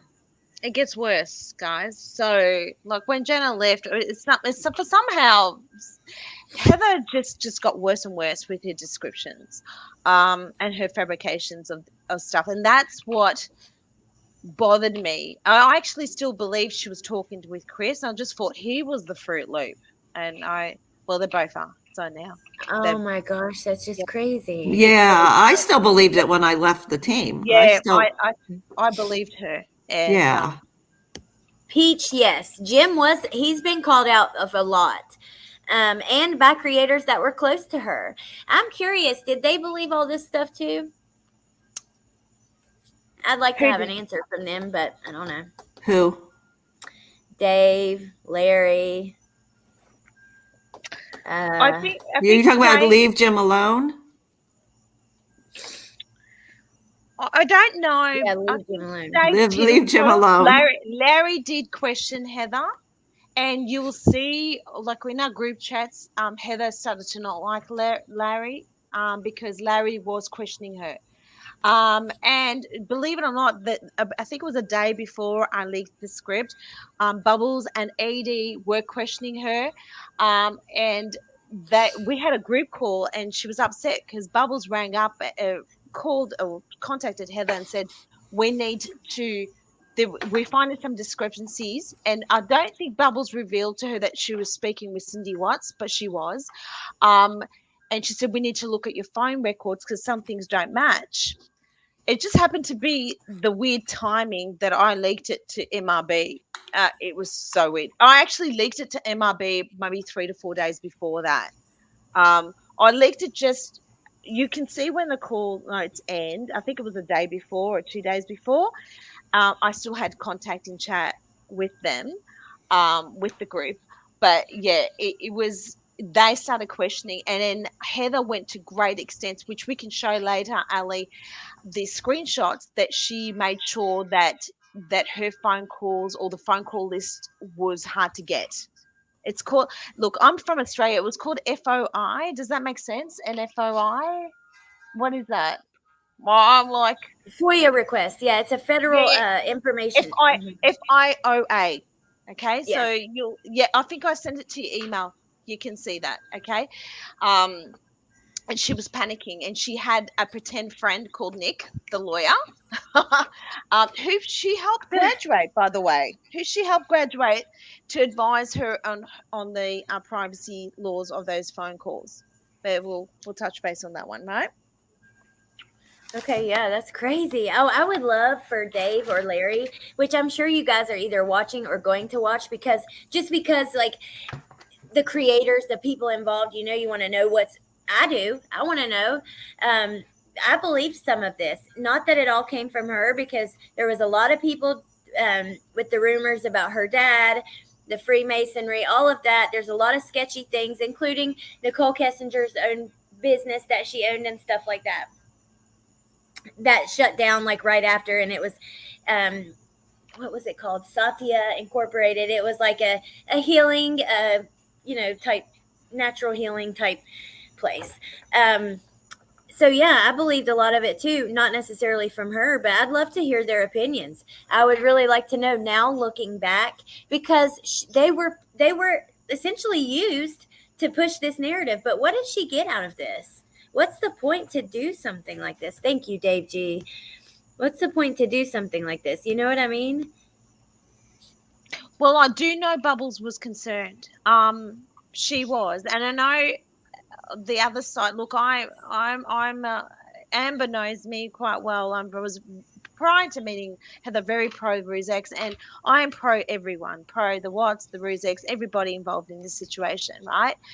But I will say the truth, and as much as the other side might not like me saying that, Bubbles was concerned with what Heather was putting out, and she started asking questions. She had a conscience. She goes, I've got to ask you this. And Heather was really, really upset. She was so angry. It came across in our chats, and all the current mods who signed a non-disclosure agreement, and you know who you are, and I think you're good people. You're just afraid to speak. You do know I'm saying the truth, okay? Heather has gone to great extents to cover her tracks. And Please a lot speak of out. speak out, guys, because you've got a lot of support. She can't hurt you. She can't win. She's doing these TPOs and PPOs. She's not served a single soul because she's a coward. Because she knows if she serves, they can go to court and show the judge all the Why lies. and what we were doing. Exactly. Well, yeah, She's they're probably presented afraid false that evidence. she's going to do what Heather's doing to me and Oh, absolutely. posting personal private stuff. And you Yeah, know what? and also editing things. And I've seen that, 'cause I saw two different versions of a video of Angie. There were two versions, and one made things look a lot different than the other. So just be careful what you believe from this. Yeah. Yeah. That's true. It's a 10. There was something I wanted to. Oh, Criminality had a comment. Now I can't find it. Oh, it said, this is not from any book. These are not book notes. Please, whoever, the people who are standing behind her spewing that shit out of their mouth, just complete lies and bullshit, garbage, trash, to all your subscribers who you should care about. Because guess what? I could never, ever do that to my subscribers. Never. I care about them. A lot of them, we're friends. We come in all the time and talk to each other about all kinds of different stuff, not just the trending topics that people want to hear about. And I could never, ever lie to them like that, manipulate them like that, take, the super chats and things that you get from them, that's their hard-earned money. I couldn't imagine. I couldn't. You're supposed to respect this platform more than that, and respect the amazing fucking gift and opportunity that you have to even have a platform. I'm sorry, but it's ridiculous. I get so fed up, because you see other creators too who just constantly bleeding their subscribers dry, this and that and this and that. And it's like, don't you give a fuck about them? For me, I think, well, damn, I don't want y'all to have no money. Like, I appreciate it. It's a little is great, but some of these people, they take it too far. It's disgusting.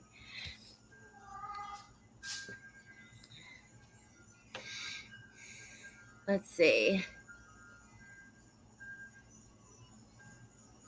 Bye, Juicy Jules. I say my Allie got a TRO. No, I haven't. I haven't been served yet. And no one's been served. No one. No one. No. We know her game. We know what she's doing. She thinks we're stupid, but we're not. Okay. So what she's doing, she's going to get these TPOs and she's forging documents to the judges, right? But we have it allegedly. And so she gets these TPOs and she shows them up online. You don't take a month to serve someone. You don't. You just don't. So what she's doing, she goes, I've got a TPO on you. You can't talk. And she wants to talk, show it to YouTube and say, YouTube, take these channels and I've got protection orders on these guys. You know, it doesn't work that way, darling Heather. We're on to you. Because these girls want to go to court. You can't take me because I'm in Australia. You can't get a TPO on me. You tried to say that today on the community post. Girl, you're freaking bonkers if that's going to work. The judge is going to laugh you out of court. Okay? We want to go to court. You're They right. want to go to court. They want to go to court. Freaking serve them so they can go to court and talk to the judge and they can see what you presented. Because we have a feeling you presented some lies. Okay? Yeah, there's no way you could have got one without it. We have every video we've done, every video you've done, every post you've made, every comment. You say someone's harassing you, but you're over on their channel, blowing up their comments, making video after video, talking about their children, lying, slandering. There is no absolute way you have proof of the shit you said about me because it's a goddamn lie, flat out. So that's called slander. And guess what? YouTube is part of how I feed my children. You are literally messing with the way that I provide for my family on the platform that I do it on. If that's not slander, then what is? That's straight up defamation, slander. Heather, all I can say is pay the $70 and have them served legally so they can go to court. Because that is when you're going to be justified in saying, oh, I won. You didn't win in court. What you got was a temporary order to say, yeah, but this is not going to be effective to the adverse party you served, and they can contest it. What you're doing is cowardly. And you're going, look, I've got TPOs, and no one is being served. You've got one. I know for sure you've got a couple of people's addresses. Why haven't they been served, Heather? What have you got to hide? Serve them. They want to go to court. They want to take you. They want to show it to the judge because we have a feeling you've showed some porky pies to the judge. And that is going to land you in real legal trouble because if you show fraudulent documents to the courts, you're in big trouble. Okay? So just cut it, serve it, and do it. Why do you post it on YouTube? That is not legally served. You have to have it served by a sheriff.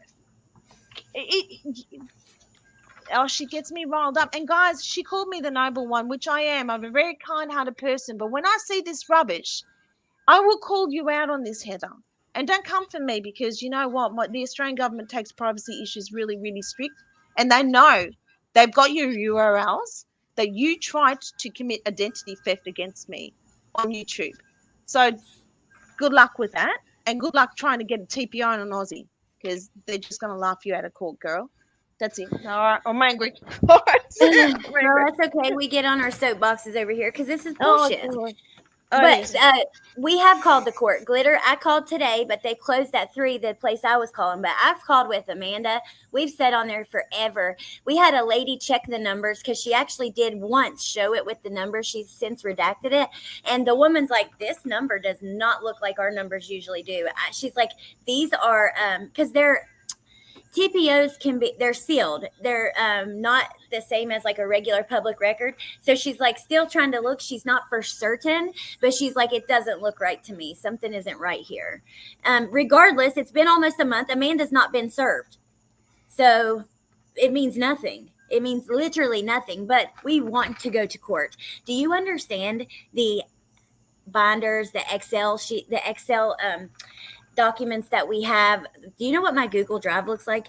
There's a couple of them. Our email, we have a whole email set up with all the text messages and many other things, all the bank records, everything. Do you understand that we are so ready to show up in court and show everything? And every video I've made, I stand behind because I try to treat people in a respectful way no matter what. I'm not going to get on here making things up about you like you have me and doing all of that. So yeah, I bring it on and prove what you say. You think that you can sit out there and say all this shit about me, about my kids, about my family, prove it, bitch. Because you can't. You're lying. You are a lying ass bitch. Ain't nobody ever had to help me feed my fucking kids, you dumbass. And I've been in recovery for 6 years. You're going to sit there and act like I've been in rehab? I'm on YouTube 5 days a week. Do you know what rehab's like? I've been there twice. Let me tell you. 28 days, no phone, no TV, no internet. You are not going to be on YouTube, idiot. Wait, here we go. There are no temporary orders on the Clark County online records. Nevada law states TPOs are to be posted for the public. Stephanie, see, that's what I had heard too, that they would have to be posted, like if they couldn't find something about if they couldn't find you, like, you know, you can put it in the newspaper, things like that to find someone. That's very interesting.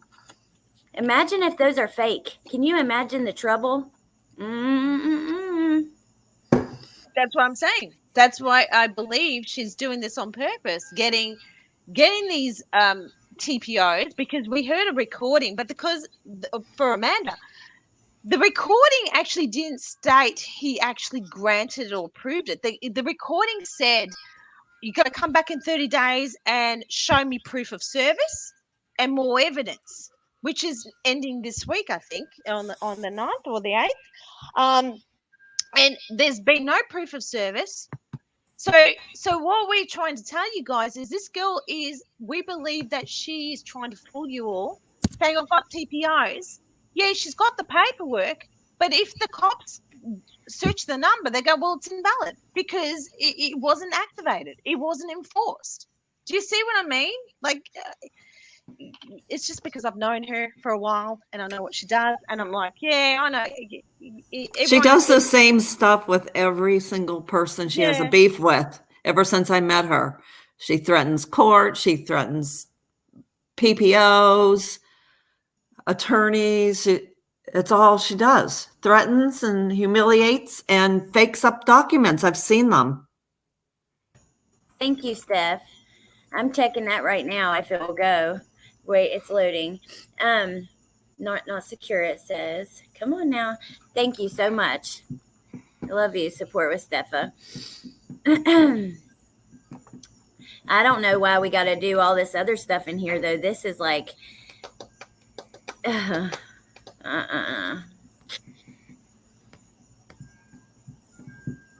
Looks like some creators gassed her up to think she was not touchable.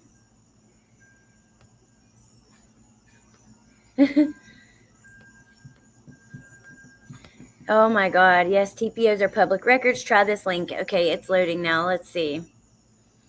Alex going off like Reese Witherspoon in the movie Freeway. Page not found. But then it does actually show the district court. Let's see. Search our website. Look, this guy's she's telling, did you see her community post? She goes, I'm going to get a TPO on me. The Aussie stalker, by the way, I haven't stalked you, Heather. You've been writing messages to me, which I've blocked you. It's laughable because Nevada, the United States doesn't have jurisdictions over Australians. And she's so, sometimes she's smart, but she's dumb at the same time. And I'll just laugh at her. So it's just like, yeah, come here, go and get the sheriff, come on, bring him on a Qantas plane, pay his return trip, I think it's about $3,000, come and serve me at the door. And then what you have to do, Heather, is you have to pay for my trip to go to the Clark County, Nevada, and I will present my evidence. How about that? Because then I'll get a free trip, because I'm happy with that. What's her last name? I'm going to search her name on this. Never mind. I got it.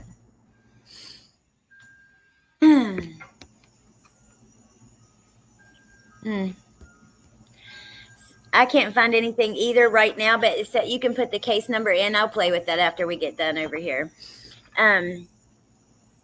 Let's see. Holy moly. Chris Watts is a sexy beast with Melissa's picture. What? Oh, and we've got someone impersonating Melissa Jade. That's ridiculous, man. You guys are just, there's some really, really, Come on, really. Stop it.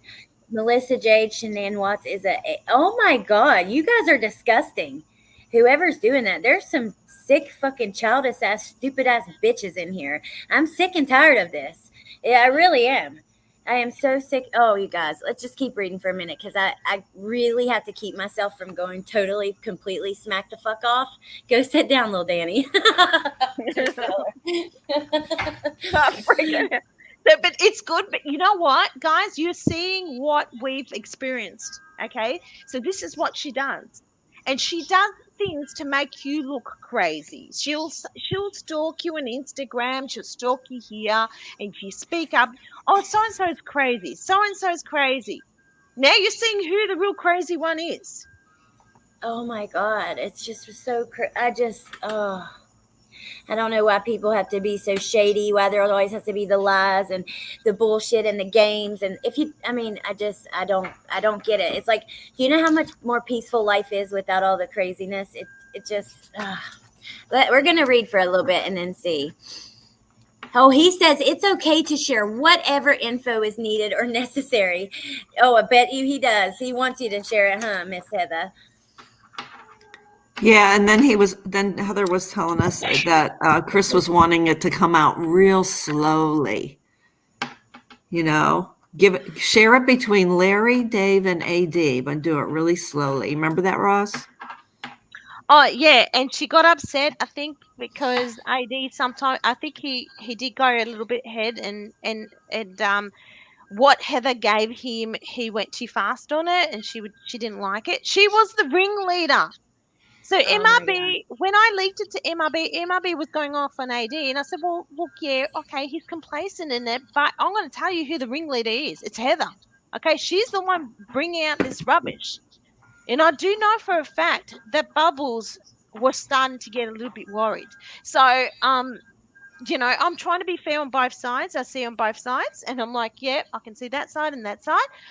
But Heather was the one who manipulated everybody. She's just Molson Man. It's a freaking Watts reunion. Okay. Oh gosh. I'm gonna read for a second. Heather, stop with the fake accounts, please. Just stop. This includes where she talks about the YouTubers a little bit. So Chris is very happy and excited to know we are going public with the info because maybe others out there saw and heard something that can help. He doesn't know who Dave is, but he's very happy and likes the way he sounds. He likes that he is from Australia. He would like to have the following topics addressed first because they concern him the most. OSHA regulations and violations at Anadarko. Messy desk from Shanann Watts. Dirty South and family affairs. Nicole Kessinger's truck. Where is it now? And Shanann Watts' first marriage. Chris said Shanann and her mom never smoked much because they were always at odds. The mom favored Frankie and babied him and never saw an issue with what Frankie did. Frankie was very close with his cousins. They are trouble, according to Chris. Chris eventually would like to know why the security camera footage was not released, which that's true, but we know why because they didn't get it. He wants to know what Shanann's passcode was to her phone. He would like a heavy focus on what people believe about NK, meaning why no one speaks about her, none of her old friends or anything, no co-workers or anything, and wonders why. Can we try to do a little by little per Chris, beginning with the 3 topics so as many details and answers could be given?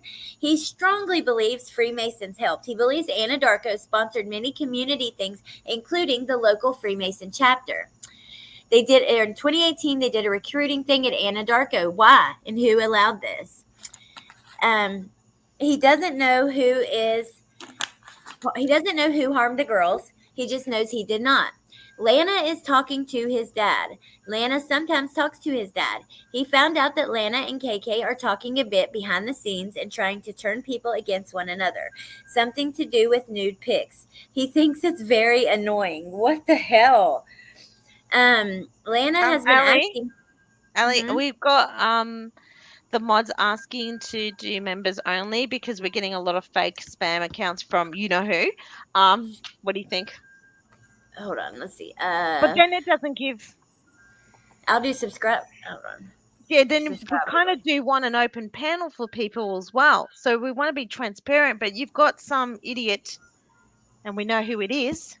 Yeah, saying some really nasty stuff. Yeah. Well, I'm going to change it to subscribers only, I suppose, if I can get back to where I was, because I don't know if I can find the chat again. Hold on, let's see. Customization, yes. slow Can we? mode. Can you? It's really sad because probably a lot of people are not subbed, and they do want to have genuine questions. So I know. That sucks, but we'll just do a short time, 10 minutes, and see what happens. okay. Hopefully that saved. Did it say in the chat? Yes. Okay. Okay, so Lana's been talking with Dad. Found out Lana and KK are talking behind the scenes, trying to turn people against each other, something to do with nude pics. It's very annoying. Lana has been asking him if he talks to me and others. His father is getting pushy about it too. His father is afraid that the ones keeping truth away will harm him. He believes his dad will deny a lot of stuff. He believes his dad is still going after 35C with Lana, and Lana is using her mock trial as a way to sway legal representation. Never ever wants Shanann Watts thrown under the bus or disrespected. Loves her too much. Okay. Wonders if NA will talk. Still upset about Nate's footage. Talks about Nicole Kessinger's truck. Wants me to stand against criticism. He will get a statement out within the next 2 to 3 days. KK is writing him. Frank Sr. has written him, telling him to leave the family alone. Says, hello, team. He's trying to pray for insight and truth. Wow, wonder what it would have been like to be a father to a baby boy. The reality of not being able to see his kids drive, graduate high school, or live their own lives is really bothering him. You have quite the imagination. I cannot get over it. Wants to know when Shanann Watts changed her cell phone PIN number. Questions where her phone is. What was recovered from there. Did she know about Nicole Kessinger? He said that she had a fling with someone else. Why doesn't anyone want justice? He received another letter from Frank Sr. Strongly believes Nicole Kessinger has his child. Can we find out? He wants to know her new name. He doesn't feel the need to go to chapel now. Really doesn't understand why the family's so angry towards people like AD and me. Wants to know how much they got paid for their interviews, TV shows, Netflix, and etc. Also insurance money. And wants to know if we can find out the exact amount and send him documents. Wow. Frankie was my God, I'm not even going to say that. Has to go meal cooking today. Wants to know why the family is so angry towards people like AD and you. Well, I mean, I'm not talking about AD, but I can kind of see why. Oh, here's some Heather Mary stuff. We talked to MYOB. Is very upset with what Jana did in terms of betraying me. We talked about MYOB. Says he doesn't know Heather Mary or Heather Zimmer or Heather Zimmerman. I explained how this person does talk to his sister, Jamie, 100% sure. He believes it's a relative of NK. Wanted to explain that he believes this is so much bigger. Questions the paternity of Cece. He says that this is something that bothered him a lot. Had to put canteen orders in. Believes KK was at at their house for a party. What was in the blue bag at the bottom of the stairs? Nicole Kessinger's clothing and some spare clothing for him too. What book was this in? I never saw this. Why were you asking law enforcement if they checked the pipes at your house? Because he felt that someone would blow his house up, maybe a gas leak or tampering. Did Jim live in Colorado? 1 point with NK and then Utah at 1 point. Let's see. Did Jamie know NK before everything happened? He thinks so, is not positive. Jamie lived her own life and has always been kind of secretive. Then Nicole Kessinger's truck. Let's see. Would like to understand why Chris Miller wasn't DNA tested. Wonders why Sandy called the school. He heard from many people Sandy called Primrose before he did to say they weren't going back. Why would she do this? Can we confirm this? She never called before. Why would the school provide her with information? Sandy and Shanann would fight a lot. Outside source confirmed Alan released info. Chris does want the info out, but he says slow so people can absorb it to truly help, so they can understand it. This is life, and it's very hard for even him to understand. He also found out about Jana's Facebook. Yeah, because Chris Watts gives a fuck about your Facebook, Jana. Oh my gosh, I didn't even know I was in the script. Oh, yeah. You are. Apparently, you wrote Chris, and you told him you had a big following. Oh my God. Wow. Oh. Here, Yeah, I think she just made a recent comment someplace saying I had a million views on my website or something. Like, I wish. No, that's what was in chat, and she was Mm. trying to tell all the Oh mods that yeah. you wrote Chris, and Oh yeah, yeah, that I wrote him. yeah, so you wrote him. Yeah, okay. Mm-mm. I Okay, didn't- so Yeah, I Oh, go didn't know ahead. I did that. here he believes Jim watches Armchair Detective. Answered questions. Do you think Anna Darko had anything to do with closing this case so quickly? He said yes. He's positive of it. What happened in the parking lot with Troy? He says an argument sort of related to Nicole. It's it makes him very angry to think about, and that calls for a deep discussion. Was NK the one trying to get into Shanann's phone? He said yes, or Jim.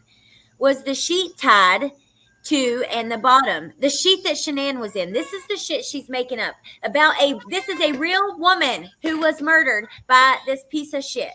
And this is what she's spending her time writing and imagining. I mean, I cannot get over it. That is just so dark and depressing and sick to me. It's like most of us go to true crime because we care, right? We want to we care about the victims, we care about the missing babies, we care about the wrongfully accused, we care about the Constitution. Most of us don't get into it because we're sick and we want to envision and be part of a true crime, right? That's really sick. Was the sheet tied?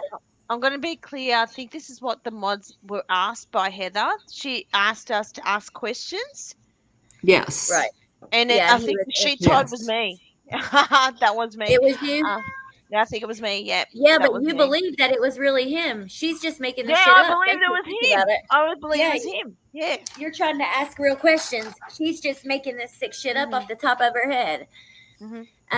Answered where are her whereabouts from 11 to 6. He says doing damage and hurting everything. This made him cry. He will have to explain more later.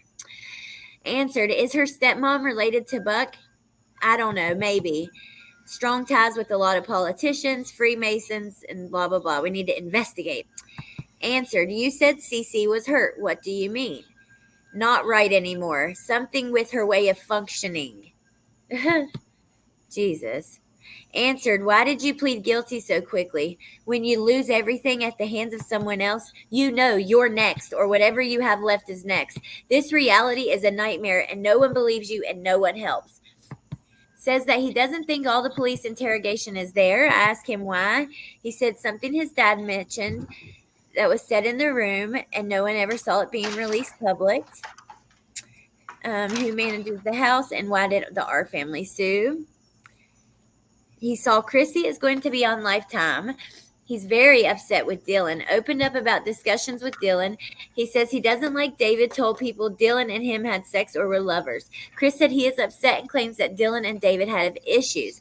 Dylan has made it a point to say he would go hard after David. Chris says Dylan is bad, used and abused him in many ways. Wants to understand the current situation of the house. Wants to know why no footage from the lazy dog was pulled.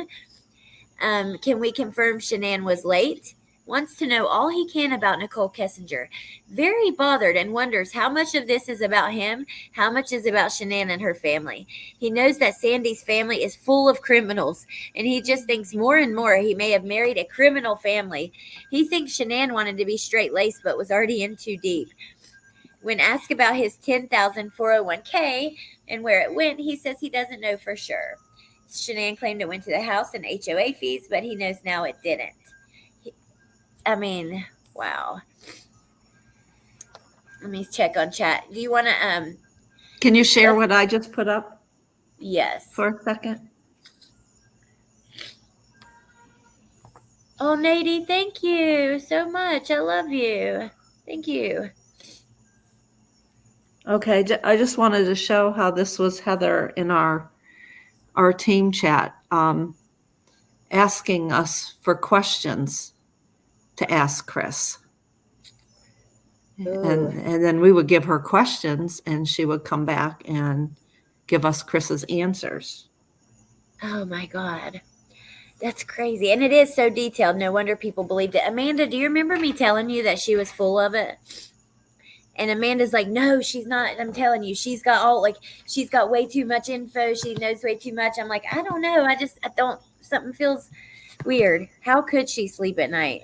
Did CW get his Calvin Klein button downs to wear to Chow Hall? Tongue tied. There's so much more. I think that we should take questions, or if there's anything specifically in there you guys want to address. No. Look, I've got stuff that proves that what Heather's saying about the book review is not true, but I think it's so long anyway. We're almost at the end of the script, so-called script. We can do a part 2, but I think it's really important that we have people come up and ask questions. Yeah, let's do So questions. I'm not going to do that. Do you want to do the last bit? Because I think there's only a little bit left. What date are we on? Because I'm looking at. I think we're very close to the end. We're close to the end. Let's finish that off. And if we have to do a part 2 to show evidence that Heather did lie to Kim Crafton, it wasn't a book review. She had calls with Chris Watts, fake ones. And other stuff.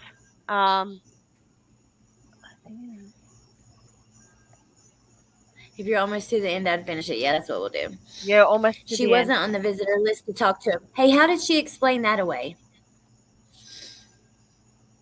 She said she went to great lengths because she had to protect her job because she was a security guard / like just as good as a police officer. How barbaric is that? And she had to make sure she had to hide her name from the public because she didn't want her job jeopardized. Now, I have to question that, and everyone else has to question that. Now you think, well, you're a security guard. How would jeopardize your job? Talking or messaging or talking to a prison inmate.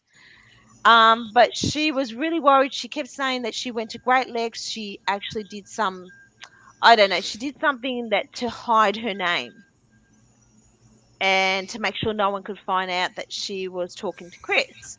So that's why she wasn't on the list. I mean, my God. That's why she wasn't on the list. Oh, thank you, Brittany. Someone said we should do the part 2 with proof.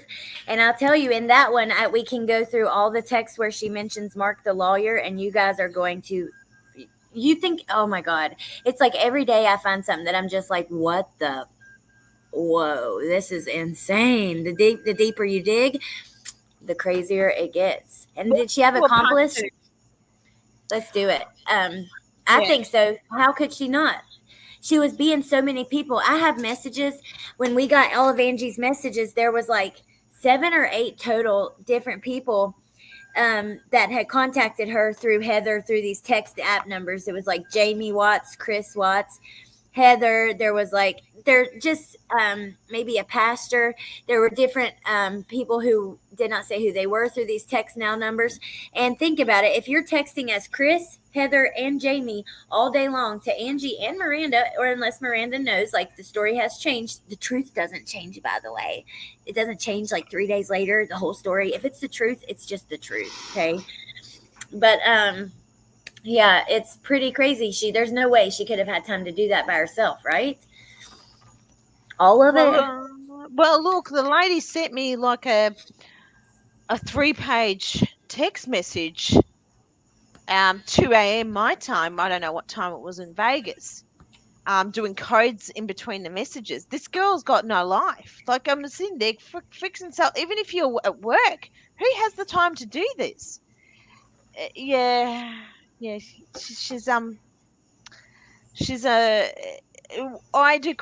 do you find it really weird that she was working double hours? She kept saying that. She says that now, but she said it back then, right? But had all this time to do all these notes. Yeah. I really question it now, honestly. 3 to 4 times a day. Like, he didn't even have it was like Heather was his only thing and his best friend. And I've got messages saying she's the only one he trusts and prays for to God. I've got it all here. We have to do a part 2 so I can show it. And I was like, there you go. You can see it. I don't know. I don't know how she had time for this. I really don't. Looking beyond, you can't turn a garden tool into a housewife. And Teresa, okay, I'll check.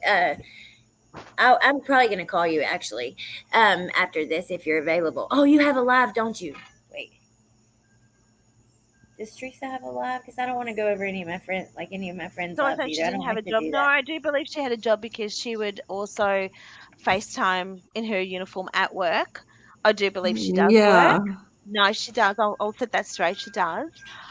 But she did allegedly got sacked for slacking off at her previous job and falsifying documents, which she tried to put off as it was a COVID situation, which it wasn't. Because the girl is unhinged to her. She's locked to her phone. Her phone's glued to her side. It honestly, the girl honestly, if she's that upset with you, like I know she's made multiple counts on me, she will just be constantly she's constantly on the net. Mate, she's like got eyes in the back of her head. She doesn't sleep, I don't think. So we don't know. Pastor Mill says, were other true crime creators channels at one point following Heather's lead, and did they think she was a reliable source for information? So I'll tell you from my perspective, I was a new creator, and she was friends with Sherilyn, who was a woman who I would have on. We had like a little show we were doing together on my channel. So I had Heather on, and I will say, yeah, at first, very first, initially, I did believe her.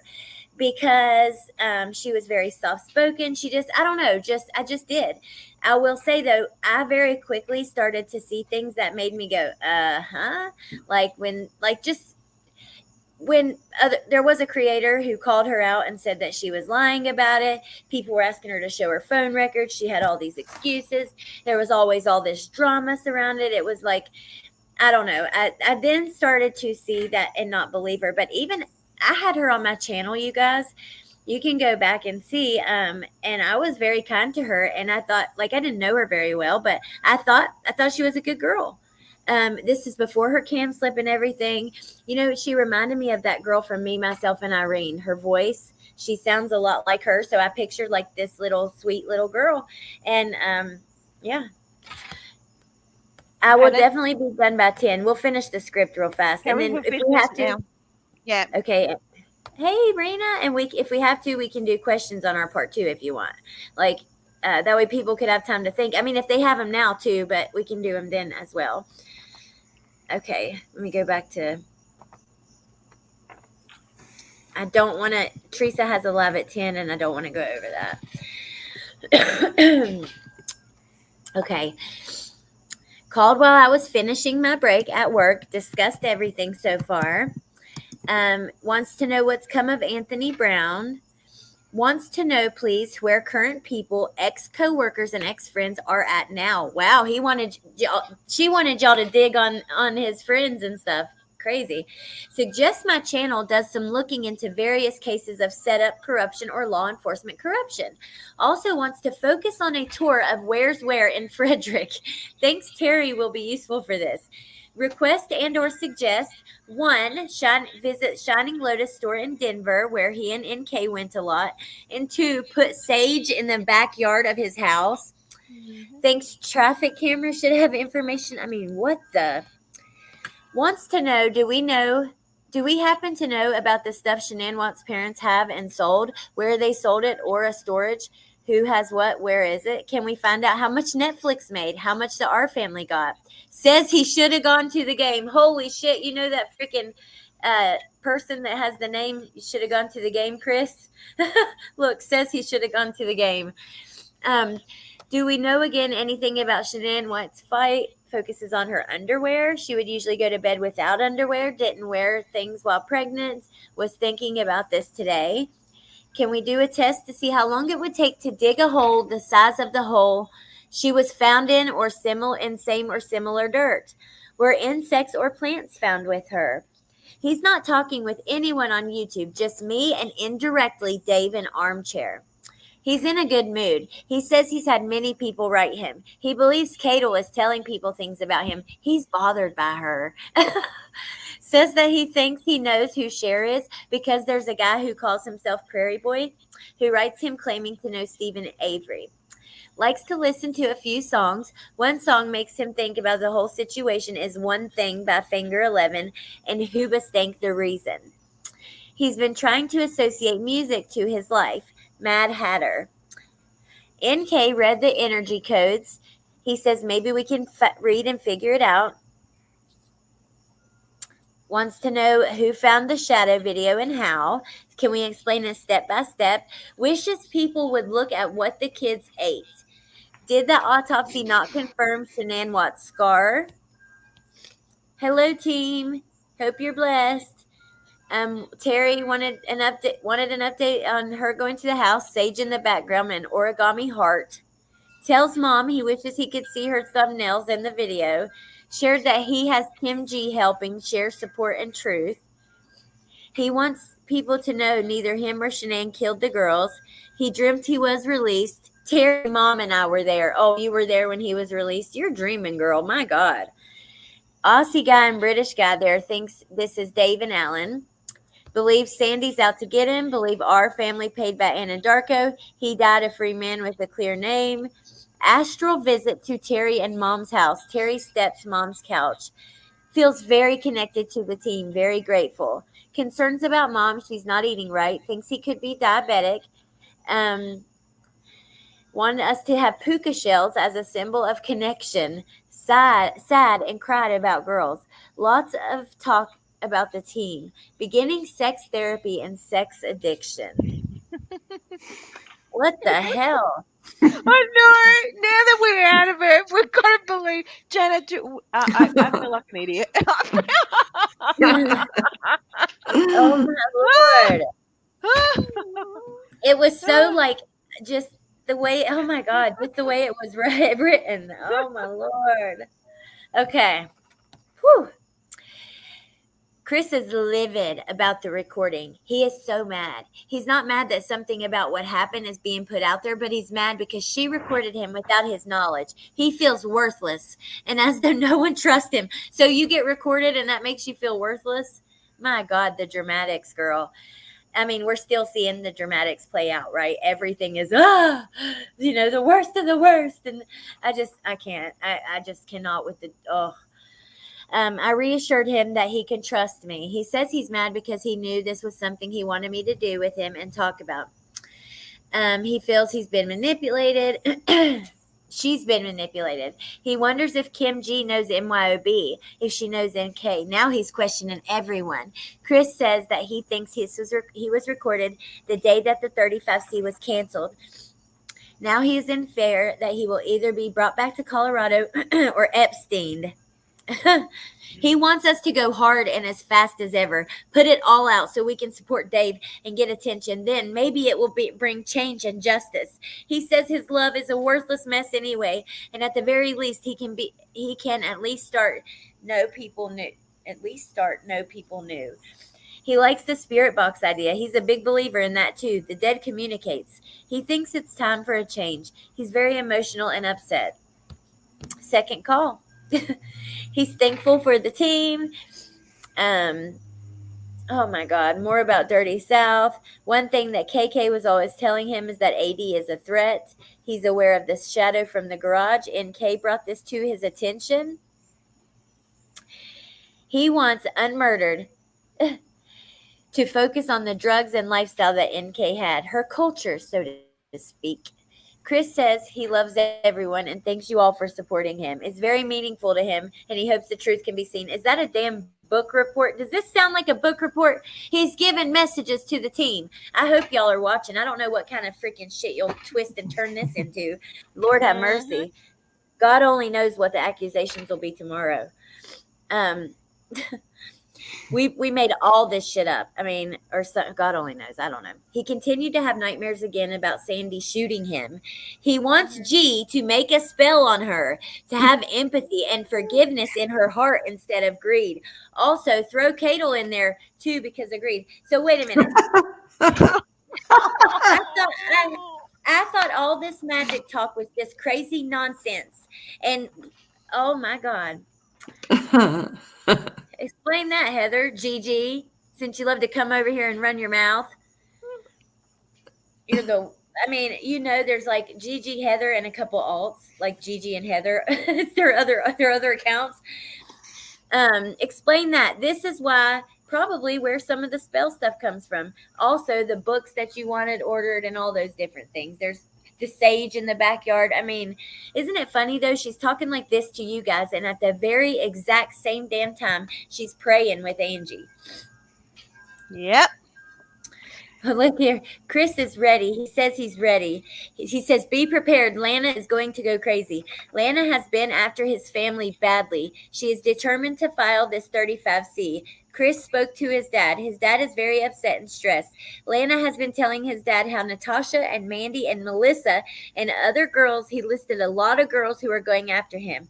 His father is very upset about the association. Lana tempted his father with sexual things.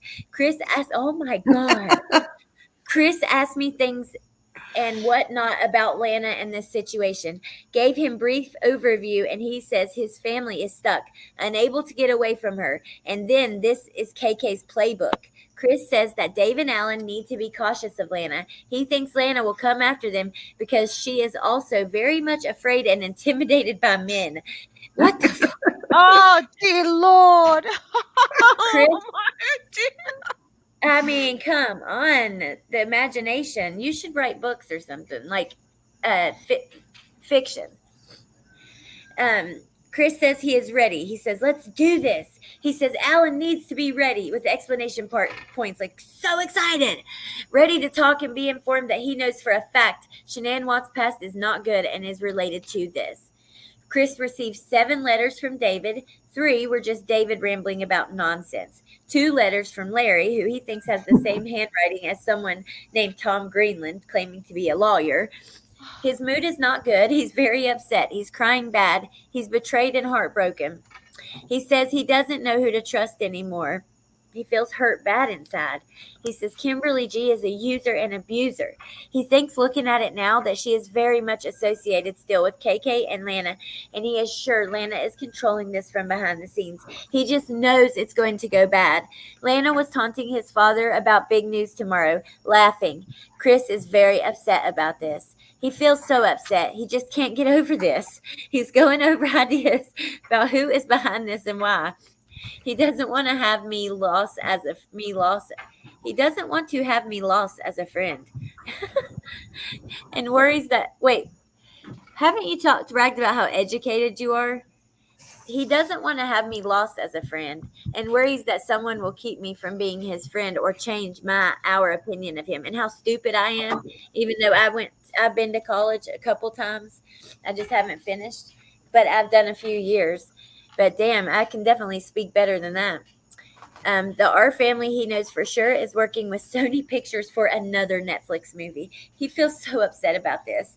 And he doesn't get why they want to have people be quiet in some media outlets, but they can talk like nothing as they want without any issues. He's just very bothered and upset all around by this. He's going to bed early today. He might call me again around 6, but isn't sure. He says I'm one of 3 people he considers to be a true friend and hopes I'll put out the most with my channel in the name of his family and babies. Called and was upset, vented about Kim G and Dave, angry and upset. Says people we've never spoke with him will not understand the context of what's being said. Kim is sabotaging him. Feels she may be working with Unmasked or Anna. He's devastated and says that the clip is being taken out of context. Explains that the rest of the call is her asking how he doesn't remember and why he feels guilty. Chris says he's saying he feels he did it because he failed as a husband and father. And look what happened. And this affair led to this. And that's what he means when he says, in my heart, I feel like I did it because of the affair. He began screaming and yelling. He didn't even say that. I thought, anyways, Chris Watts is not sitting in YouTube, getting in all this YouTube in prison and all this YouTube business. He don't give a shit. Name. You, Melissa Jade. You, Lana. Like, it was just crazy. Like, Mandy, crazy. he knows Melissa Mandy Jade. G. Yeah. He knew them Kate, all. Natasha. KK, Lana, Unmasked was in there. Everybody. Lord Everyone. have mercy. Dave, AD, Larry. Why did she reach out to Dave? Is it because she knew I spoke with him and she knew I believe in Chris's innocence? He feels like a lost soul. This is why he isn't going to chapel. He did not speak to Dylan and doesn't even care if want to know about Dylan right now. He feels his heart is ripped out. Says that she is Judas. So this is it. Then what happened? What was said at this point? Like, Oh, that's when Roz leaked the script. I leaked it after this because it was getting, like, you could see, guys. Now, do you see why I leaked it? How bad it got? And I leaked it. I'm going, oh my God, this is going to go to law enforcement. And I do have all the text messages, like all the chat messages afterwards. And I do admit I lied because she did say, whoever leaked it, I'm going to hurt you. And of course, I felt like really bad because to me, I asked the person to take it to law enforcement. I actually didn't think it was going to go to YouTube. And I don't hold that against that person at all because obviously the family wanted to go to YouTube to stop this because you could see where she was going to go with this. She was going to spread this to other creators, which were all lies. And I only found out a couple of months ago that the Ruziks did in fact take it to law enforcement, like I did last year. I took it to law enforcement and spoke with the FBI, and he said he was a lovely guy. He was like, what? Okay, let me just give you the worst dates, the worst calls.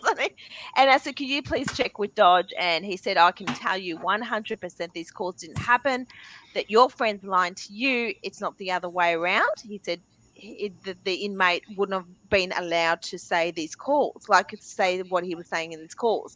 And I was like, are you sure? I said, I know that in Australia, our laws are pretty strict that any confessions to any murders or whatever that is intercepted, unless it's you talking to your lawyer. And he goes, exactly, it's the same laws there, and they're applicable. And he goes, they're actively listened to and they would have been shut down. He goes, I've got all the details. He took Heather's details. He took the main dates of all the confessions and said, I'll be speaking with Judge and take this to the relevant authorities. And you said your friend is lying, and pretty much left it at that. And I said, thank you very much, because I couldn't stay on the phone too long because an Aussie calling the United States costs a lot of money. I think it was like a 20-minute phone call. And he pretty much said, we'll sort this out. And then I did get confirmation that the R's were confirmed that Heather had absolutely zero phone calls with Chris. Zero. She got it confirmed from the FBI that Heather had zero phone calls with Chris. Zero phone calls with Chris. So all this shit, that everything we just read you is what just the shit that's in the top of her head, to not only to kind of control and manipulate an entire community, her mod team, right? Angie was being manipulated at the same time with the same stories and shit. But I just can't believe it. So the entire community, Angie, the mod team. Oh my gosh, I had someone else too on the tip of my tongue, but it's just ridiculous. I cannot believe. I just cannot. Unjustified is in here, which, hello, I love you. And yeah, there's a lot to this. It's just about the script and about how a lot of the things happening on Watts Island, where they started, where they came from, some of the stuff, rumors that were going around, kind of where they started, and a lot of things that just in general were not true that were kind of being said. And it's all in reference to one particular creator. Yeah. Oh, so loved. Granny's so loved. Half of Watts Island believed her. Yeah, absolutely. Now probably manipulate. Yeah, Donna we believed her, and please, guys, the mods you've got, except for one, the current mods, I feel sorry for them. I feel there is a good side to Heather. She's very charismatic, and Jenna knows this. She can be quite loving, and she quite is caring. If you're going through turmoil, she'll message you, and you kind of get sucked in. So you'll squash any thoughts that you have in your mind that are negative. So you know what I mean? Like you go, this doesn't make sense, but she's so nice, and you let it go. You let it go. Yeah. So, and you it's not till you're out of it. And this is why I'm asking anyone who's involved with it, take a step back and really look outside of this, because once you take a step back, it's like being in a cult. You don't have that influence anymore.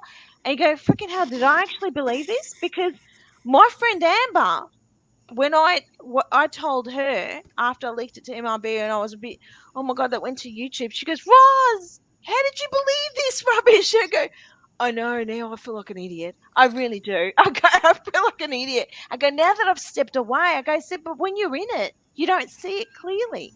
But when you step away, you see it clearly.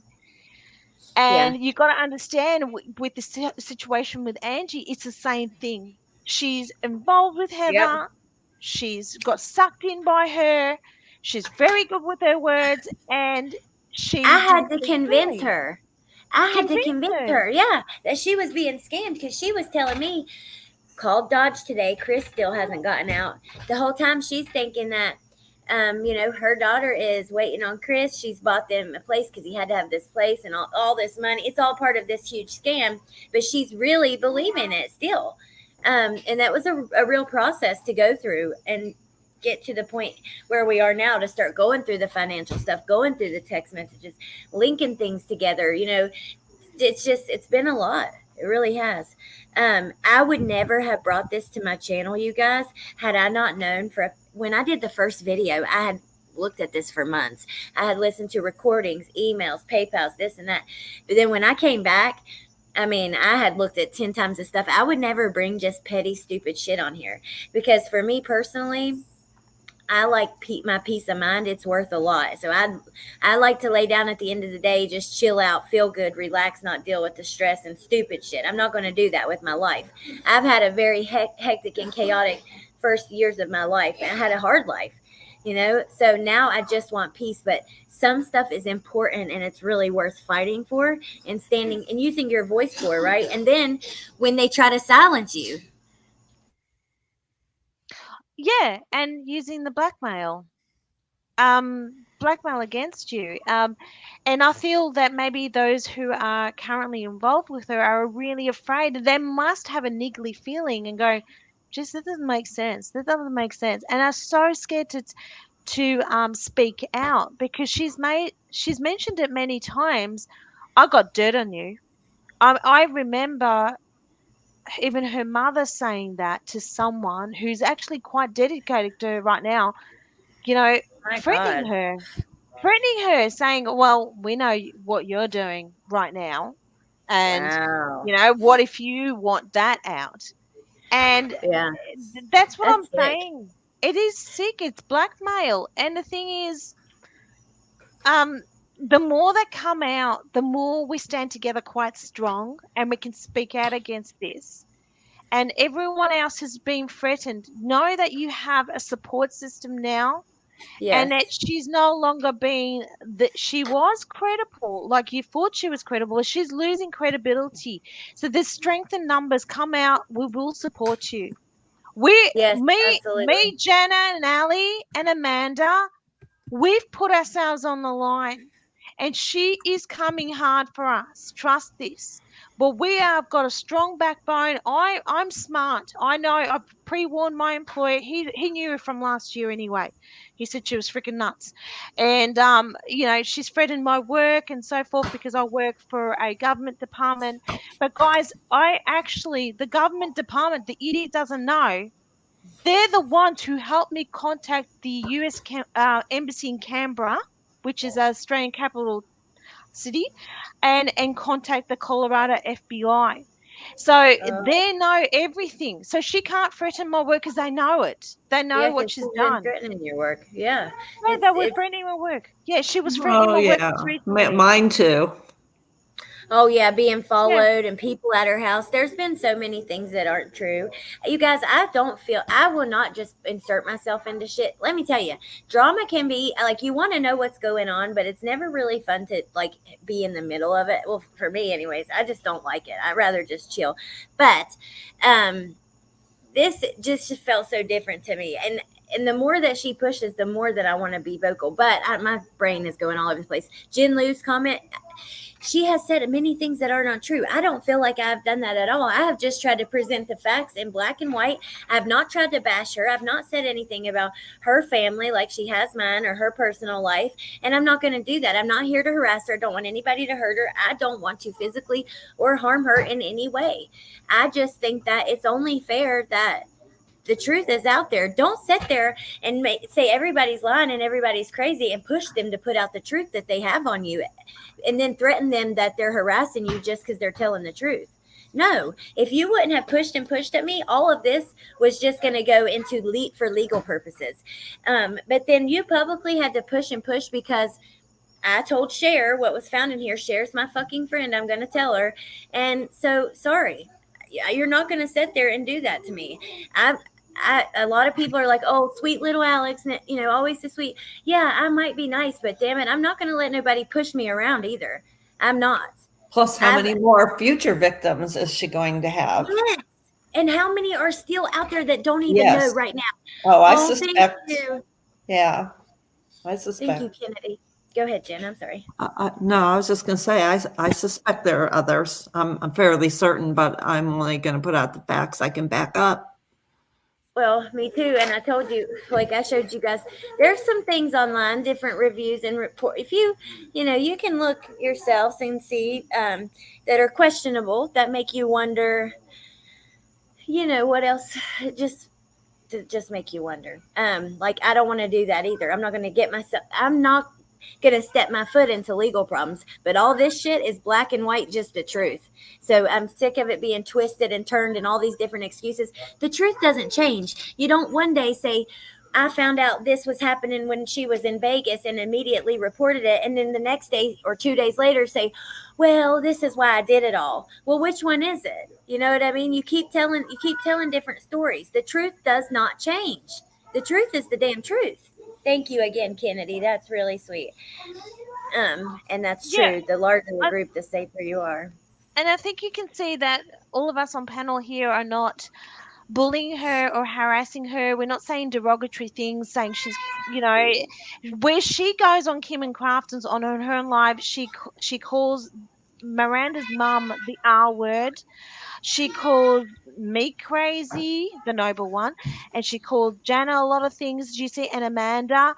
And these are all deflections and a way of her to say, hey, don't look at me, but I'm going to show you all the bad stuff about these people. And it's come to a point, I think a lot of people are waking up to her. I mean, look at her channel now, guys, and you look at Ali's channel.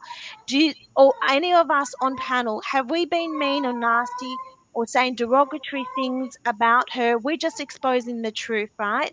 From what we see and what we've known. But you go to her channel and you see that ad hominem attacks that she's making on every single one of us. Okay? Absolutely. Yep. So Cher, did she pretend to be Cher? That was a question right here. No, what happened was, so I was going through all the messages. Angie had went to the phone place and had them put everything on a disc, on a couple of them, like the little flash drives. And I was just going through them trying to, because we kept finding other charges and different things that were not everything was on PayPal. So we were just trying to go through everything. And I see Cher's name mentioned like a few times. And I'm like, I wouldn't have probably said anything then. It was just like shit talk in passing because she really didn't like her. But then I see Cher's full name used and a thing with her address and her background check and her mugshots. And then you see Cher is being used as so she's like, So Cher, that asshole from YouTube, Voices Behind the Wall, she's friends with the family, and she's getting Ronnie to do this, and it's going to cost us $1,500. And then Angie, however she uses it, but that's kind of like an example. Cher's put the screenshots out before with the exactly what she said, but she basically used her to get more money and stuff, and also shared her private information. So I'm friends with Cher. I know people can have whatever opinion they want. I love Cher. She's been nothing but awesome to me, and I've seen like the most softest, kindest side of her. I think that she's a great person.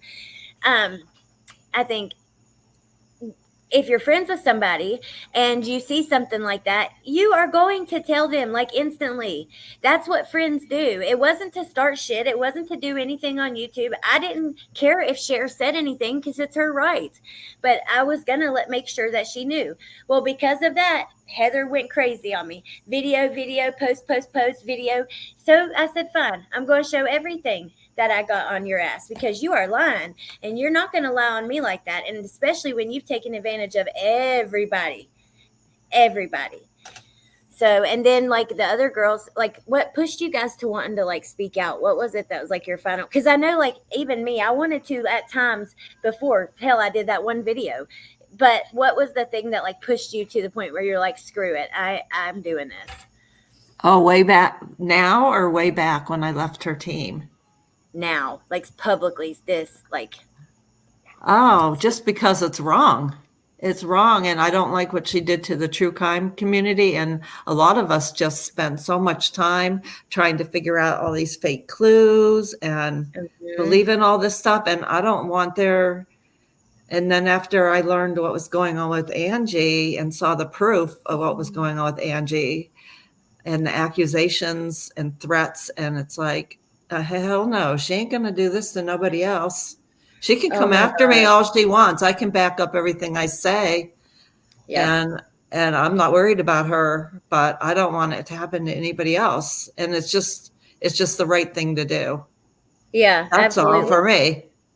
Yeah. Ross? And for me, it was, well, when I got kicked out and the FBI told me that she was lying, I went in because she was sending me some text messages and I had to block her, and I went and did investigations, and I found out she had a bit of a history, her and her roommate, let's just call her B, and I knew what she was doing, and I don't check my social media a lot, and one day I went onto Instagram, I found her trying to stalk me as Toilet Cloud called someone. I think I explained this before, guys. It was her. And I actually told her off. I said, please stop stalking me, and said, you're a borderline schizophrenic. And no offense to anyone with mental illness, but this girl she needs help, all right? She was stalking me and saying this horrible thing. And I basically said, Heather, I know what you've done. I've researched you. I've found some stuff. Go and live your life. Be happy with your wife, because she told us her partner was her wife. Which was semi-true. I don't know what you call it, but here in Australia we call it like a de facto relationship. So you marry someone, but you're not really. It's like a civil union. And I said, go and be with your wife and just leave me alone. All right. And then she would private account and show body target messages, like to show me that she's good at throwing the gun or showing, shooting the gun at her body. And I'm like, yeah, right. Here I'm in Australia in lockdown, mate. You can't come here. You can't do nothing.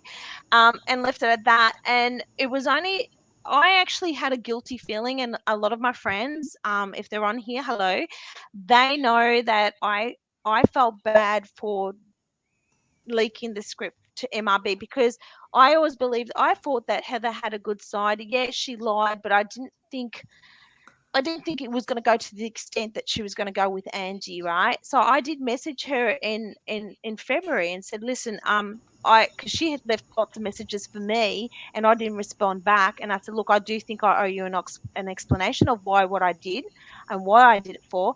But I said in the message, you have to be honest with me.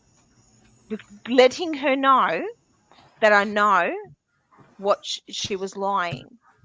And she didn't respond back. She left it at that because obviously she knew that I was onto her. Yeah, So, she was busted. yeah. And then I think, when did you come on with it, Ali, with Angie? Was it in April? Yeah. Yeah, then in April, then I went, oh, to heck, I'm speaking up. And the thing is, I had Angie's phone number Yes. because, yes, from last year. And I messaged her, I messaged her, go, I'm so upset with myself. I'm so sorry. I didn't speak up. But I want you to know I know about her scams. And we became friends that way.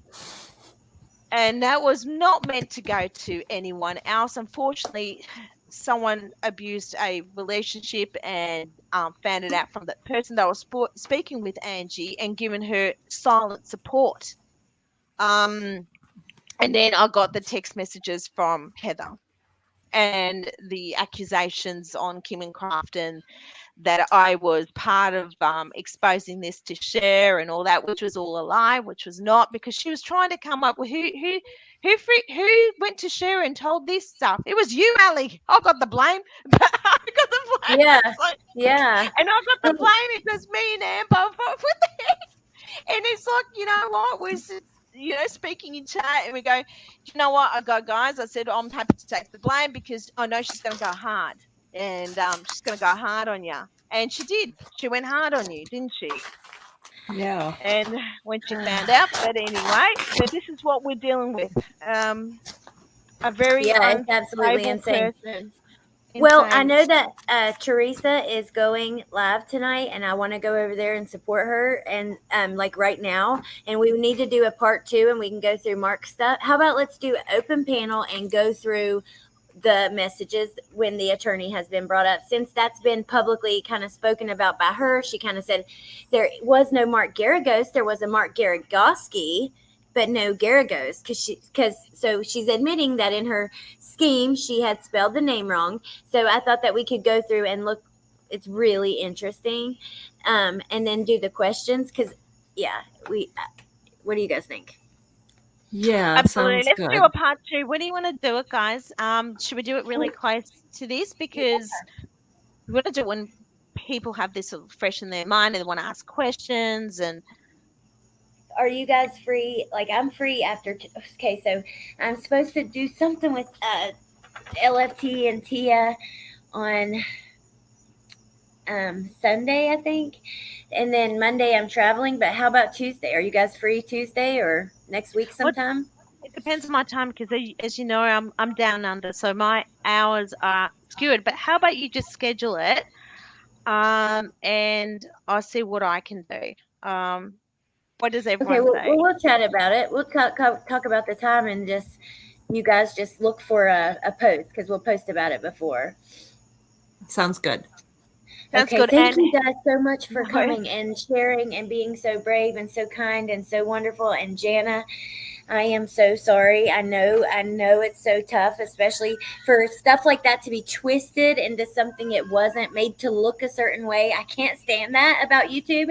It feels like it happens all the time. You see something and then it's explained and it's like, no, that's not the truth at all. Like, I don't know. The truth doesn't Right. matter on here, and that's so annoying. Well, I know the truth. God knows the I know truth. So too. Absolutely. All right. Thank you guys, chat. Thank Okay. you, mods. No worries, I love bye. you guys. And thank you, ladies. And I'll see Thank you guys you. over at Teresa's if you go over there. And yeah, you guys have a good night, and I'll see you soon. Okay, Love you thanks. all, guys. Thanks, Thank you so everybody. much, Love you. everyone. Have a Bye-bye. Love great you rest so of the much. day. Love you, Bye, chat. darling. Bye. Bye.